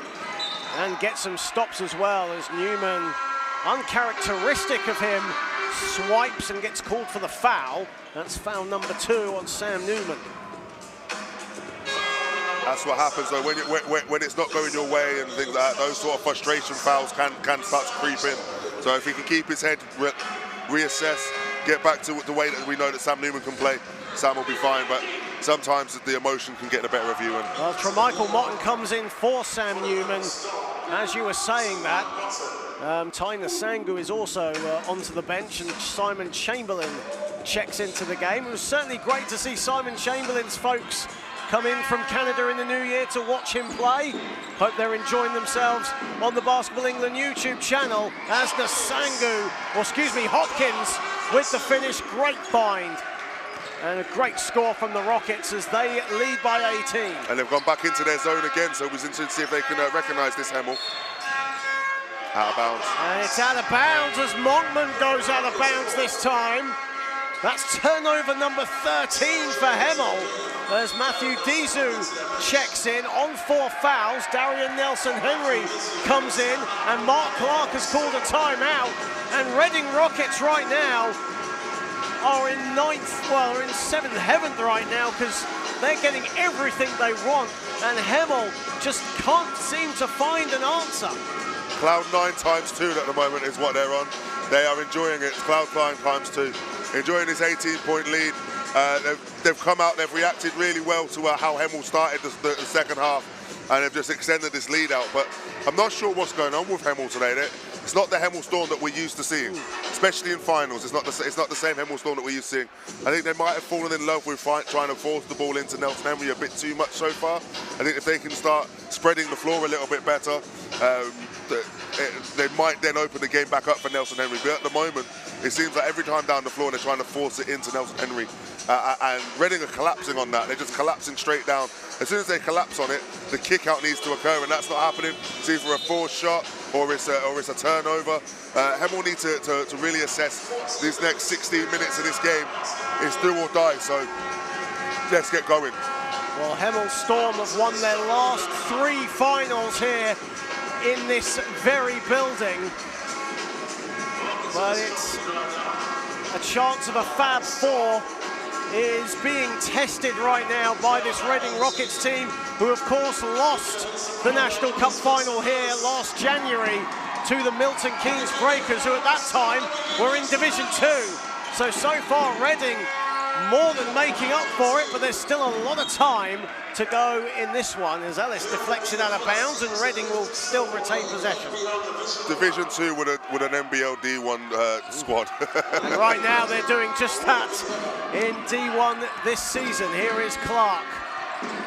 Beautiful handles there from Clark. Matt Ullman, wide open splash. They're finding the right shot. I keep going back to it. They're not looking for the open shot, they're looking for the right shot.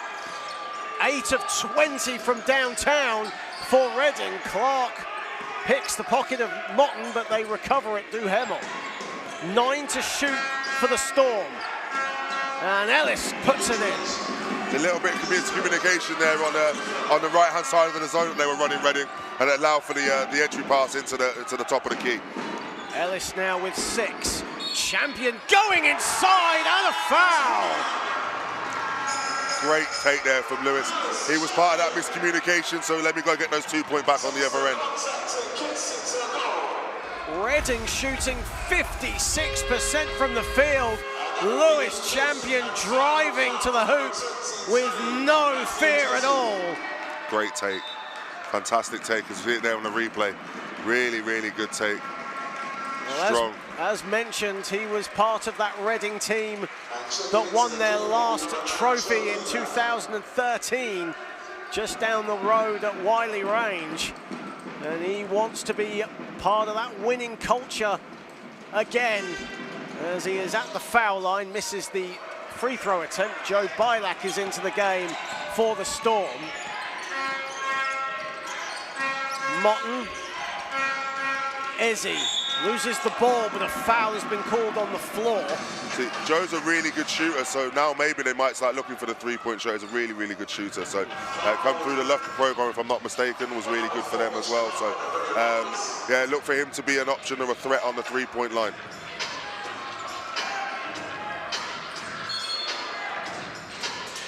.258 remaining in the third. Ellis finds Bilak. Bilak bumping his man, doesn't get it to fall. Ellis collects the loose change and gets it to go. He's got such a smooth jumper. Anywhere within about 15 feet, his jumper's smooth, man, smooth. He now moves on to 8. Clark finds Chamberlain. Goes to the hoop, doesn't get it to fall, and Motton collects the loose ball, and a quick foul has been called on Matt Ullman. Again, that's a hustle foul. As a coach, you won't be too upset by that because you're hustling for the ball, and then just unfortunate he got there just before him. So hustle plays, sometimes it happens. 2:29 remaining in the third period, and Ben Fisher, the assistant coach of the Rockets, just telling the team not to jump up on the bench, as referee Luke Doe just gave them a quick chatter. Here is Motton putting the moves on Clark. Ezzy. Monkman in all kinds of space, drives to the hoop, doesn't get it to fall. Chamberlain scraps and gets the rebound. Champion is wide open, a three, yes! You can't leave Lewis open. You just can't leave him open on the three. 2 for 2 from downtown, and a steal for Chamberlain. And Trent Monkman has been called for a technical foul this time. I think that's the first technical foul I've seen on that Hemel Storm player since Taylor Johnson. You are forgetting that Matt Ellis got one in the second period. There's Justin Hopkins. Heads to the foul line, 1:52 remaining in the third period, and Hopkins makes the resulting free throw. And the lead continues to grow for Reading.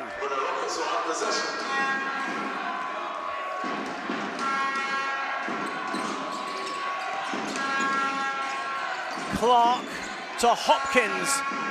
Doesn't get it to fall. Motton rebounds. You can see there's a little bit of an extra step in the way Reading are playing. They're so confident right now. Monkman exploding to the hoop. Good defense there from the Rockets. I think that was a mixture of Chamberlain and Ullman. Here is Chamberlain at the top. Mitch Clark. No hesitation. No for the three. And here is Motton.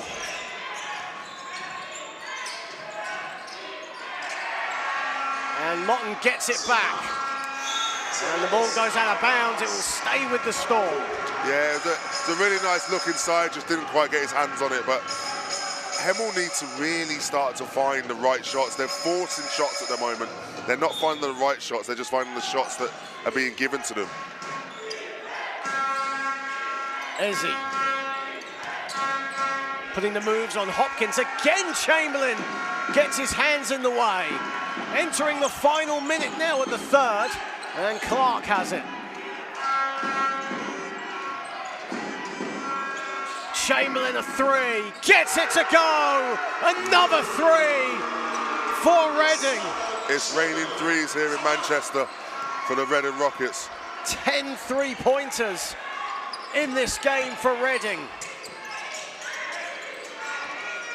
Ellis's pass can't find Monkman, but a foul was called before that. And that'll be on Champion. And that'll be Lewis Champion's fourth foul. If you look at the physicality that Reading are playing with, everything's a stress, everything's forced for Hemel at the moment. They can't get anything easy, no easy looks, everything's trying to force it. Even there on the back door, they were trying to force the back door rather than actually find an open shot or an open pass to stay. So again, it's the Reading's physicality. I keep going back to it, but Reading's physicality is what's the difference in this game so far. Table officials have changed the scoreboard. The foul is now on Matt Ullman, so that's 2 fouls on Ullman. And Monkman makes the second.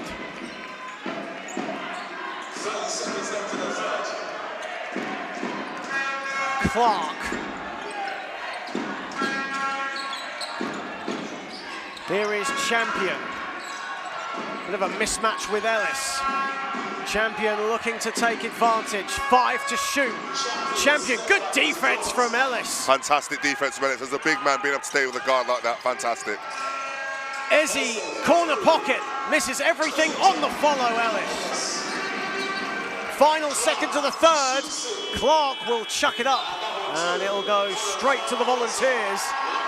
And that ends the third period here in Manchester, and the Rockets lead by 22 going into the third quarter. And unsurprisingly, the Rockets fans rising as one, as they are 10 minutes away from a National Cup. 10 minutes away from etching their name in the history of English basketball. So you can see why they're so excited. But the one thing I would say is they need to manage the next 10 minutes. Don't allow the next 10 minutes to get away from thinking that they've already won. Manage the next 10 minutes.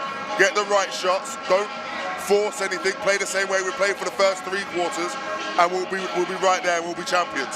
But if they don't do that and they get carried away with the fact that they might win this game, and it's gonna allow Hemel, a team like Hemel, to get back into this game, it could be their downfall. So they can manage the next 10 minutes professionally and with the right attitude of the last 3 quarters, they're gonna win a National Cup.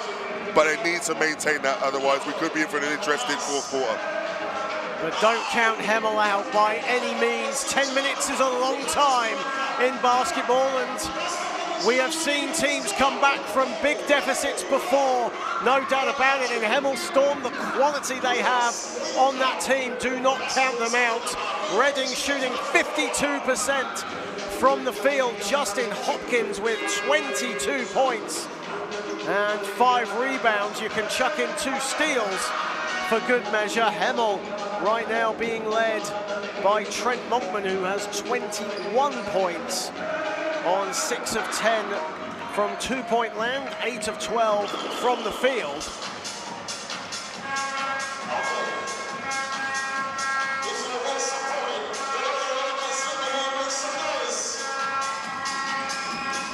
As we get set to start the 4th period here in the National Cup final.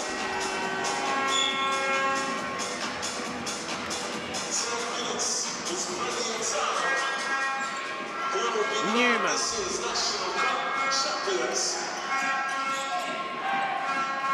Ellis, given some time to turn and scores. Told you, anything within 15 feet, his jumper's smooth, man. Smooth jumper. Right now it's a case of get some stops, get some quick scores for Hemel, and this game is all of a sudden a bit interesting, isn't it? As Newman deflects the pass out of bounds. Don't be surprised if we see Hemel go into a full court press within the next couple of minutes to try and get those easy looks and those quick looks. Luke Doe just having a quick chat with Zane Porman. Of course, Luke Doe and Mitch Clark know each other quite well. We'll touch on that in just a second. Here is Clark on the ball. And Clark gets it stolen away by the Storm. Newman pulls up, but can't get his three to go. Yeah, he's not had one of his better games today, Sam. He's been he was MVP, I believe, in the finals last year, and he's just not really got going so far. So I think that was kind of a check for him to see where he was. 1 of 5 from downtown for Newman. Champion misses the free throw line jumper. Here is Ellis. And Motton a three, doesn't go, that's off the back iron. Batted around and given to Ellis. And in and out with his baseline jumper, and here is Clark on the ball. And I'm inclined to say that Ellis did get fouled on that jumper as well on the elbow. He was saying to the ref as he was coming back down, and I'm inclined to agree with him. Clark, 2 of 14 from the field for Mitch Clark. Not one of his better games, but he does have 11 assists. And he is fouled hard as well, driving to the hoop. And Mitch Clark will go to the foul line. That's such a big man foul. That's such a big man foul there from Nelson-Henry. He knew he had the mismatch. He's like, you're not going to score on me, so I'm just going to foul you, and then you're not going to try and drive on me again. Every big man's done that in the past. Oh, Mitch Clark, who has struggled today from the field, as we mentioned, 2 of 14. He's actually been a combined 7 of 25 in the quarterfinals and semi-finals of this National Cup, but certainly a glue player and one of the leaders of this Reading Rockets team, and a player that knows referee Luke Doe very well. Both are native Australians. They've come from Perth, and they actually used to play together in Perth in local leagues and national leagues back home in Australia. Careful, you're going to get Hemel Storm writing emails in a moment asking why is this connection on the court in the final. Ellis, the floater, finds Ellis again, and he'll get it to go, and a foul. The tandem between Ellis and Nelson-Henry, they really understand each other. There's a great little dump-off pass from Nelson-Henry to find Ellis there. Ellis is really coming into his own in the second half, but he needs others to play with him, because at the moment it's just him, and if it's not him, then it's Mockman, but he needs to get other players going that usually would get going. Matt Ellis to the foul line, and we mentioned Matt Ellis earlier, 44 points against the London Elite in the earlier rounds, and we've seen it today, a player that can just put numbers up. 15 points for him today. Yeah, he's just a solid basketball player. Champion. Wide open is Clark, decides to drive to the hoop to great success. Great finish there from Mitch off the baseline. Only Mitch Clark's 3rd field goal of this game. He's now flirting with a double-double. In fact, he's got his double-double with that score. And Clark bats it straight out of bounds. And perhaps for us, a welcome sigh of relief there, as that ball was coming right to us.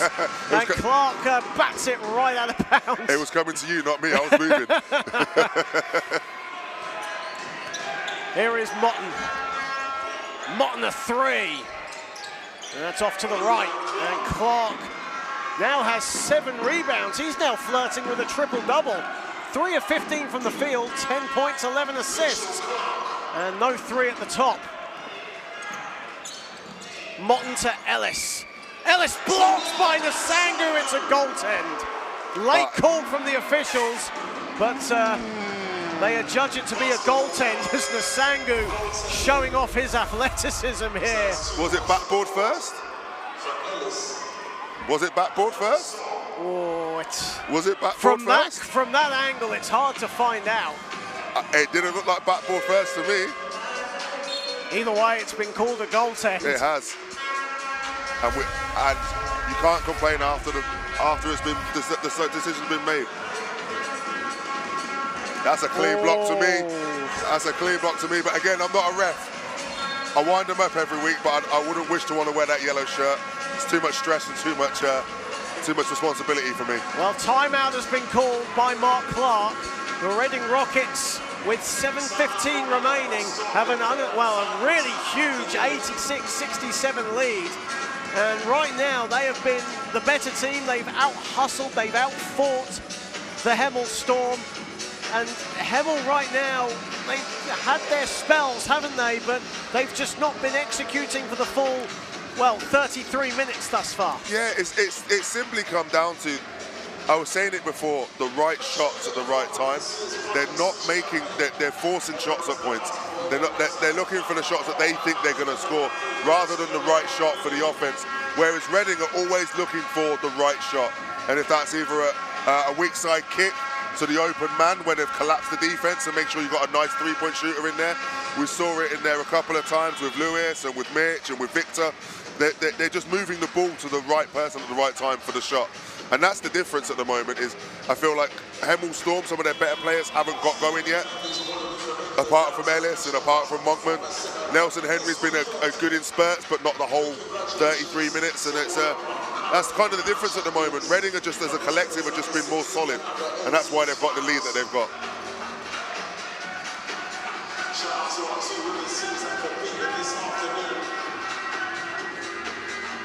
Three minutes and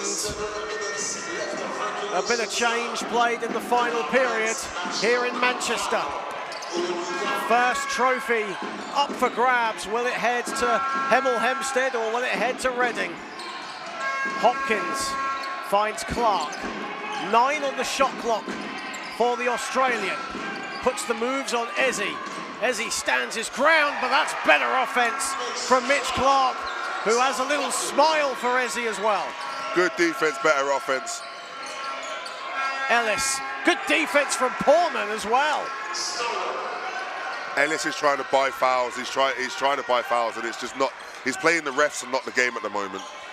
And that's been a couple of Hemel players today. They've played the refs and not the game. They've allowed decisions to impact their decision making.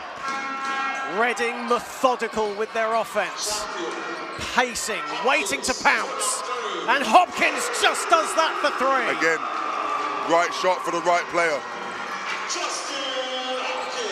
Everything is falling for Reading, everything going their way. Ellis responds at the other end for the Storm. But then Hemel do that and they find the right shot for the right player. Need more of that the next 6 minutes. I'm surprised there's not been a full court press so far as well. A little over 4 minutes played in the fourth. Clark goes to ground and the possession arrow will favour the Rockets.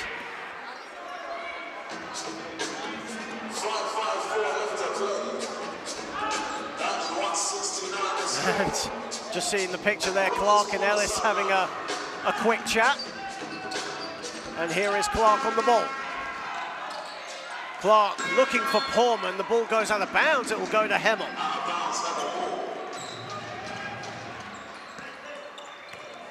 What can Hemel conjure up in 5 minutes and 47? Ellis misses from the baseline. Rebounded Clark. Champion finds Portman to Clark. Straight away to the hoop. Champion wide open. Doesn't get the fullness. Sangu rebounds. Champion gets it back. Hopkins going inside. His touch around the rim is, around the hoop is really, really, really good. MVP so far, Justin Hopkins. We'll see what happens. Here is Newman. Monkman. Newman wide open. Doesn't get it the full, and a foul has been called on the floor as he was going for the rebound. And just seeing who the foul is on.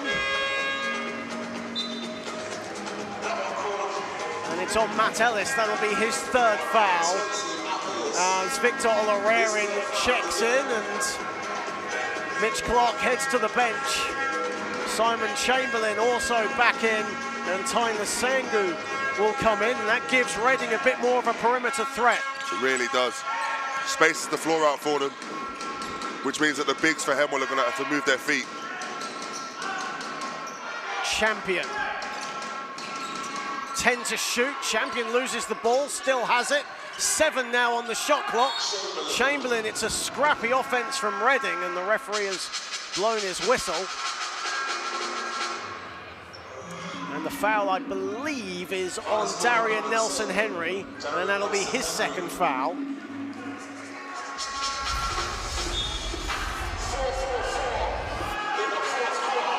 Nelson-Henry, who's averaged 17 points in this season's National Cup.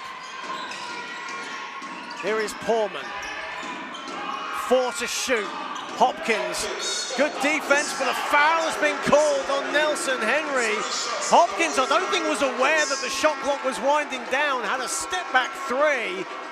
And Nelson-Henry just a little too enthusiastic in going for the block. He now has 3. Well, I was going to say should have made the extra pass, but he's bought himself one there, as you see. Yeah, that's just a big man not wanting to be out on the perimeter. 2.6 were left on the shot clock when that shot went up. Hopkins makes the first. Native of Huntsville, Alabama.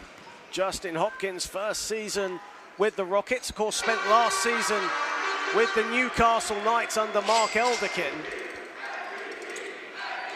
Still spends a bit of time up in Newcastle, does Hopkins. He spent last Christmas up on Tyneside as well. Again, another program that always seems to find really good players as Newcastle Knights. But as you hear the crowd screaming MVP for Justin there. All the noise, all the enthusiasm is coming from the Rockets side of the bleachers. Monkman explodes to the hoop with great success. He's very, very, very good. Solid player. 23 now for Monkman. Hopkins has 30. Champion finds Olarerin. Again, they use the shot clock as Motten with the steal. It's 1-on-2. Monkman for 3, gets it to go. Tremichael Motten from downtown. Yeah, see, Reading there, the timeouts come. But Reading, what they were trying to do was just take seconds off the clock. They're trying to time manage now, rather than just playing their game, which I think possibly is what the coach is going to say to them. It's like, that's fine, you're trying to manage the game, but let's not be lackadaisical with how we're approaching this. Let's still look and be aggressive, and let's not be passive in what we're trying to achieve. And a wise timeout from Samet Nurizadeh, killing any rhythm that Hemel might have. They had a little bit of a spell going on there, didn't they? 100%, 100%. So a great bit of defense though there to get the steal and then hit the 3 as well. Really, really good. 4 minutes and 3 seconds remaining on the Basketball England YouTube channel. Thank you ever so much for joining us, not just today, but yesterday as well. A feast of British basketball at its very best here in the Northwest, as we look at the highlights so far in what has been a fantastic National Cup final. If you're a Reading Rockets supporter back home in Berkshire, there's Justin Hopkins with just 2 of his 30 points just there on your screen, and right now a clear candidate for MVP, leading 4 Reading players in double figures right now with 30 points. Yeah, I think Justin and Victor in the first half especially, really sparked Reading, but Justin's just been solid the whole way through this. It's the first time I've seen him live and up close. I've seen him on a few streams before, but it's the first time I've seen him up close. He's phenomenal for Reading Rockets. He's averaged 22 points in his last 5 NBL 1 encounters as Justin Hopkins, and he's certainly doing the business here in the National Cup today. And Reading again methodical, slowing it down, using the clock to their advantage, but Hemel get the steal. And a blocking foul called right in front of us on Simon Chamberlain. Yeah. So Simon tried to buy the charge there, but his feet weren't set. He shuffled a little bit on that. But yeah, that's it's a good idea, but just didn't quite have the execution. But you see, Hemel come out there into they was in a what's the word I'm looking for? They were in a full court press there to try and hurry up and get some turnovers. I think that's what you'll see for the next 3 minutes or so. Motten finds Joe Bilac back into the game. Bilac loses the ball, and Chamberlain is all alone. Catch him if you can. great read from Mitch there. And Motton straight away for three, a very, very quick three. And offense is just getting a little rushed there for Hemel. Here is Olarerin. 3:17 remaining. 3 minutes and 14 between Reading and Glory. Olarerin, Chamberlain a three. No, off to the right. Motton on the spin, offensive foul, and a second charge taken by Mitch Clark.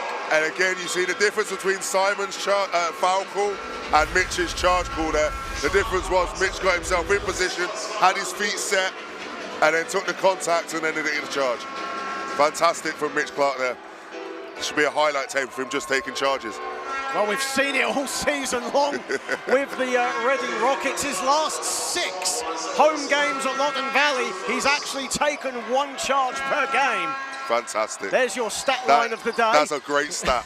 That is a great stat. Here is Portman, Chamberlain in acres of space. He decides not to shoot, and wisely so. A lot of time on the shot clock. Olarerin dancing, goes glass and scores. Great take there with the left hand.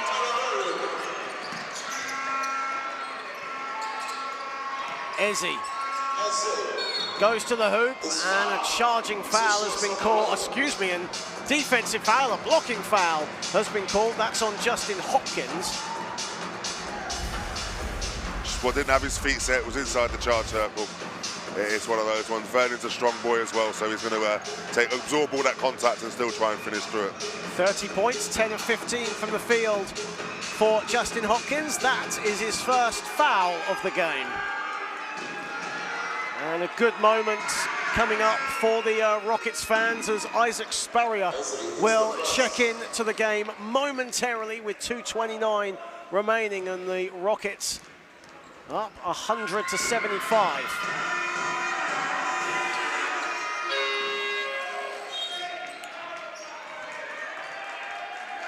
And the Rockets fans applauding as Justin Hopkins, 30 points, 10 of 15 from the field, and chance of MVP running around the National Basketball Performance Center as Isaac Spurrier, a JMA product in the EABL, comes into the game for the first time.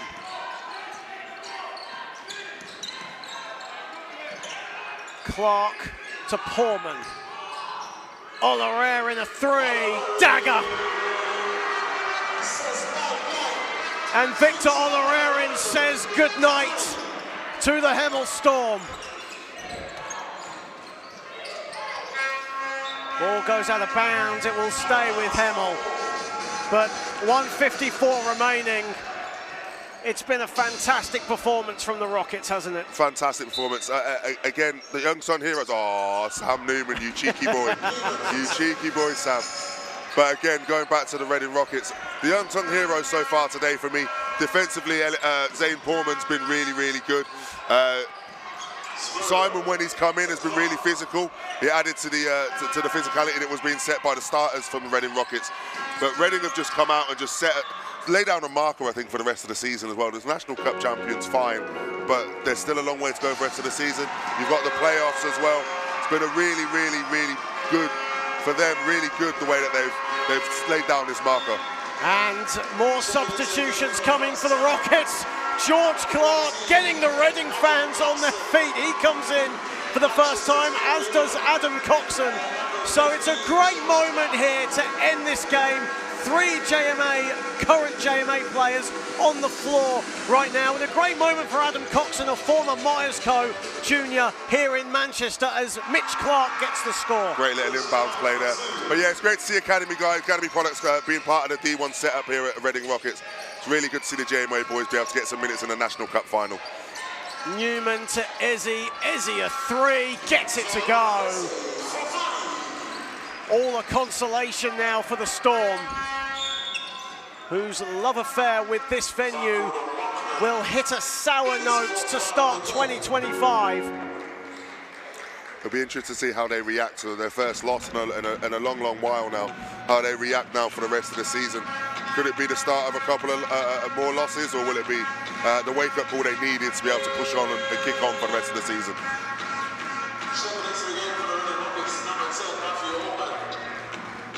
Matthew Allman will check into the game, and Mitch Clark, who applauds the fans,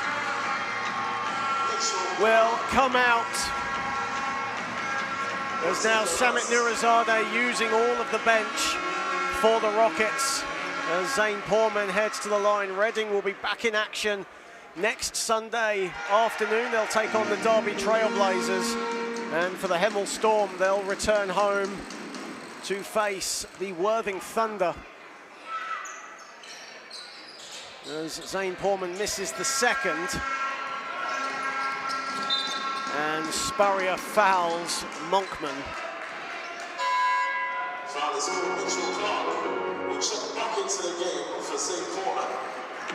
And Zane Porman checks out, and Mitch Clark's 5-second stint on the bench comes to an end. He's back in. Only Samit Nurizadeh knows what he's doing there. Pretty much. I think he's the only one knows to do it most of the time. Newman a three, no. And now everything is being cheered by the Rockets fans. Even their bench. Ullman a three, no. Final minute.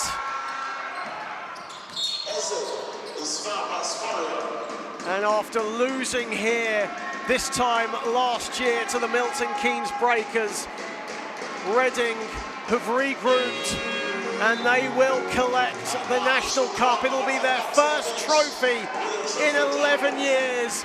And what a moment. Gary Johnson, the chairman of the club, on his feet.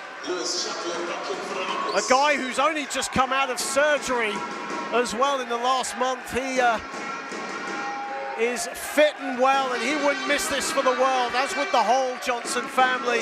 A proud moment for such a proud basketball club led by a fantastic family. Yeah, really good. The Johnsons are a really good family. Great, love British basketball. They love being in the NBL, so it's really good for them to finally be able to get a trophy after 11 years. Well, these two clubs have completed undefeated seasons before.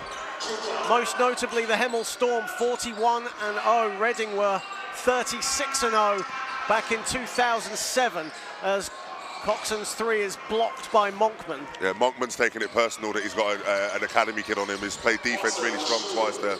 Motton is short with his three. And Coxon will get a layup and 2 points for him. Shot clock is off. Well, after 11 years, Reading Rockets have refueled, and now they are liftoff. 2025 National Cup winners, Reading Rockets.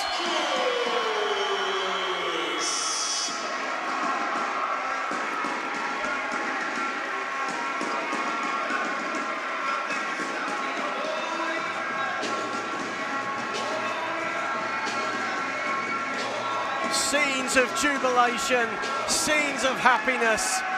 The 11-year wait is over and Reading can celebrate. What a moment. Fantastic for the club, fantastic for everyone involved. The Johnson family, the JMA program, the professionals they've got, they're going. The captain has been there the last time they won a trophy. He now gets to lift it himself as the captain, Lewis champion. You've had a performance there from Victor Oliver off the bench that was a spark for them in the first half and some of the second.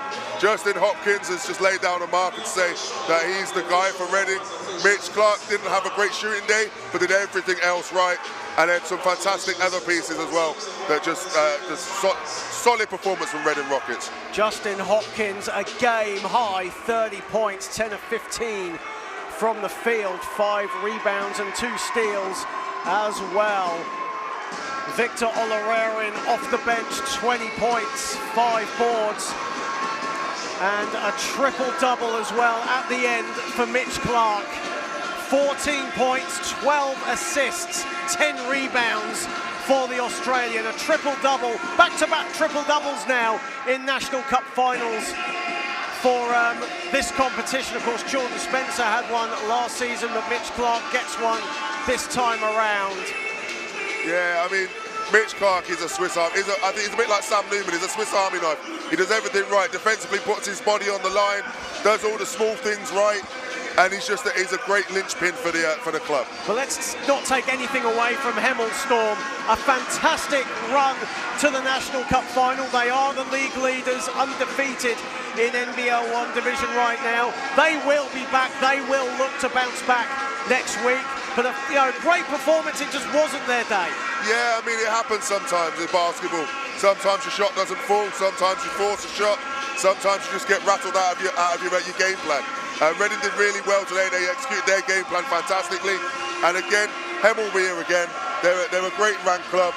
They know they know what it takes to be in a national final or in a playoff final. So I'm sure we'll see Hemel Storm in Manchester in the near future. There's no doubt about that. Hemel, a fantastic organisation led by the Humphrey family, a fantastic basketball club. No doubt they will be back. They're used to success over in Hemel. Today, not their day. Trent Monkman leading them with 23 points. Matt Ellis with a double-double of 19 points and 10 boards. And the presentation ceremony will begin very shortly.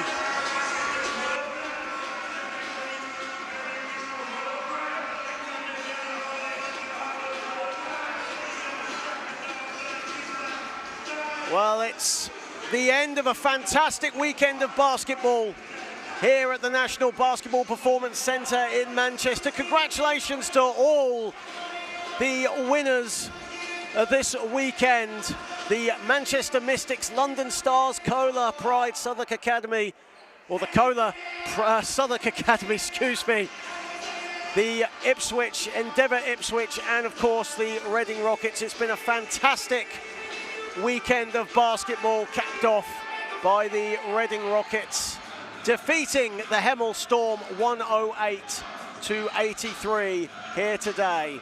As Basketball England CEO Stuart Kellett will start the post-game festivities as Reading Rockets, who last won a trophy just down the road in Wiley Range back in 2013, finally end their drought.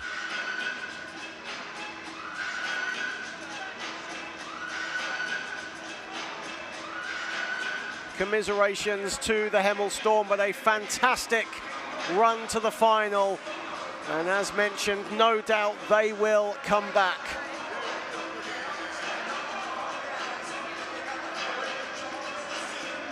But a proud moment for the Johnson family, a proud moment for Reading, and a proud moment for Berkshire.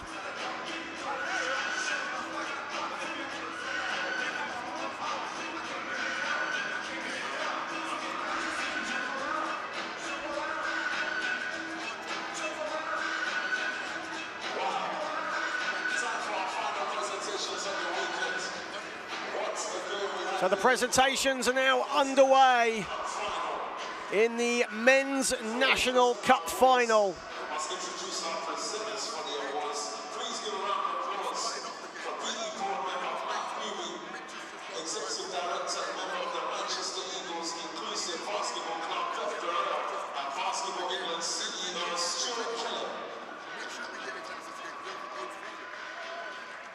So Basketball England CEO Stuart Kellett, Newcastle Eagles women's coach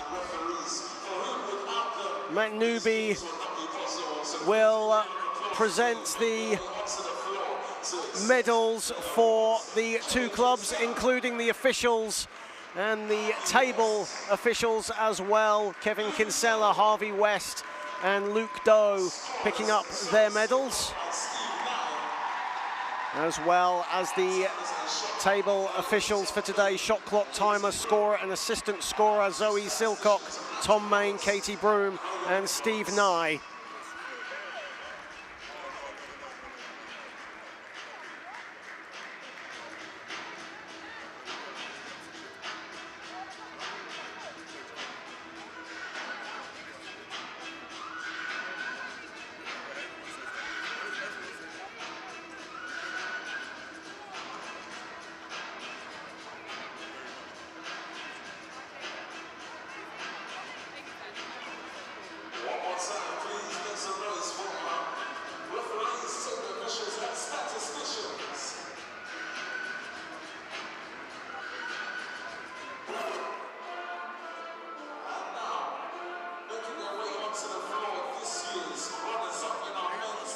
Last time the Hemel Storm were on this floor, they were tasting the sweet success smell as they won the playoff trophy against the Reading Rockets.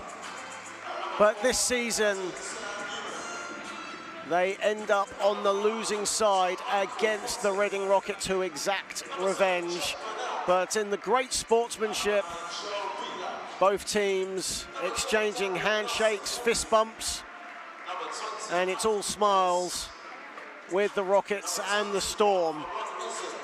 A proud effort from the boys from Hemel Hempstead today, but just coming up short on this occasion.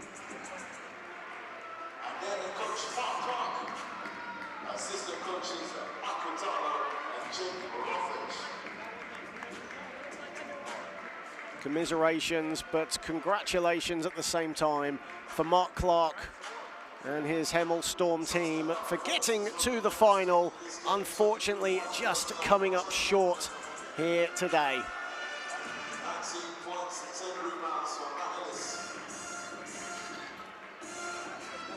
Trent Monkman, 23 points, leading the way for the Hemel Storm. Matt Ellis, a double-double of 19 points, 10 boards. Hemel shooting 44% from the field. But they will have to settle for runners-up because the 2025 National Cup winners are about to take to the floor again. Mitch Clark, a triple-double for him today. 14 points, 12 assists, 10 rebounds. Justin Hopkins led the way with 30 points on 10 of 15 shooting. It's certainly going to be a toss-up between those two people as to who gets MVP. But a great team effort from the Rockets today. 53% from the field. They were 12 of 33 from downtown. And they certainly did the damage as the second half progressed. And a first trophy in his first season in England for Simon Chamberlain. A fantastic moment for him. Taina Sangu, last season with London Elite, collects his winner's medal, as does Justin Hopkins.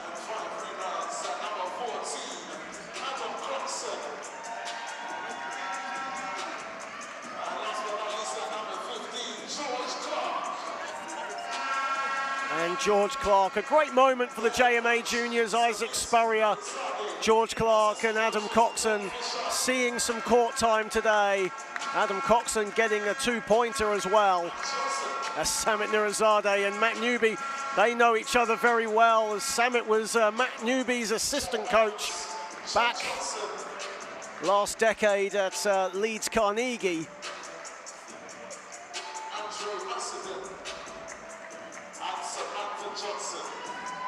And Samantha Johnson, they dub her Mrs. Reading Rockets as well. What she does on a game day, absolutely phenomenal. The team manager of this very proud basketball club, collecting her medal. We ask this year's champions to come and lift the trophy. We must announce our MVP. A difficult decision. It was out of one of two players from the winning team. But today's MVP finishing with 30 points. And it looks like Mitch Clark has been pipped to the MVP award. Justin Hopkins, 30 points, 10 of 15 from the field in his first season with the Rockets. He scoops MVP honors for 2025 in this National Cup as MVP rings around Manchester. And now there's only one thing left to do. And that's for Lewis Champion, who was a part of the Reading team in 2013 when they last won a trophy. It was the playoff trophy.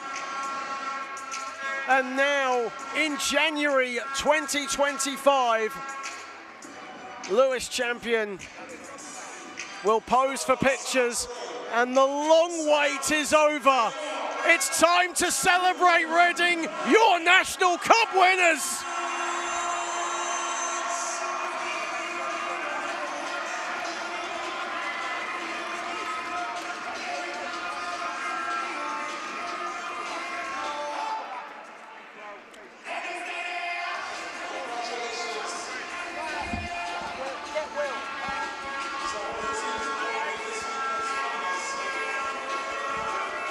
A proud moment for the Reading Rockets.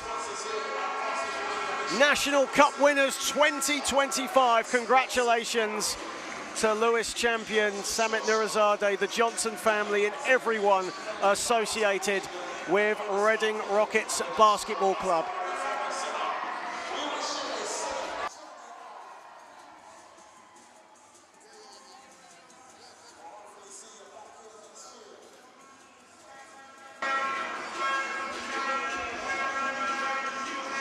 Well, in the midst of this, it's going to be an issue. It's going to be quite hard to actually get any Reading players for post-game interviews. Isha is standing by. Samit Nurizadeh is on his way. A big smile on his face and a proud moment for him.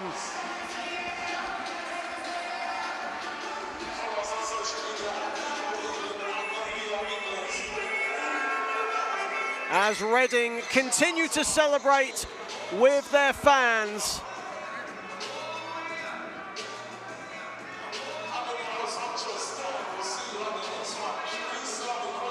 And Isha is standing by with Samit Nurizadeh, just getting his headset on.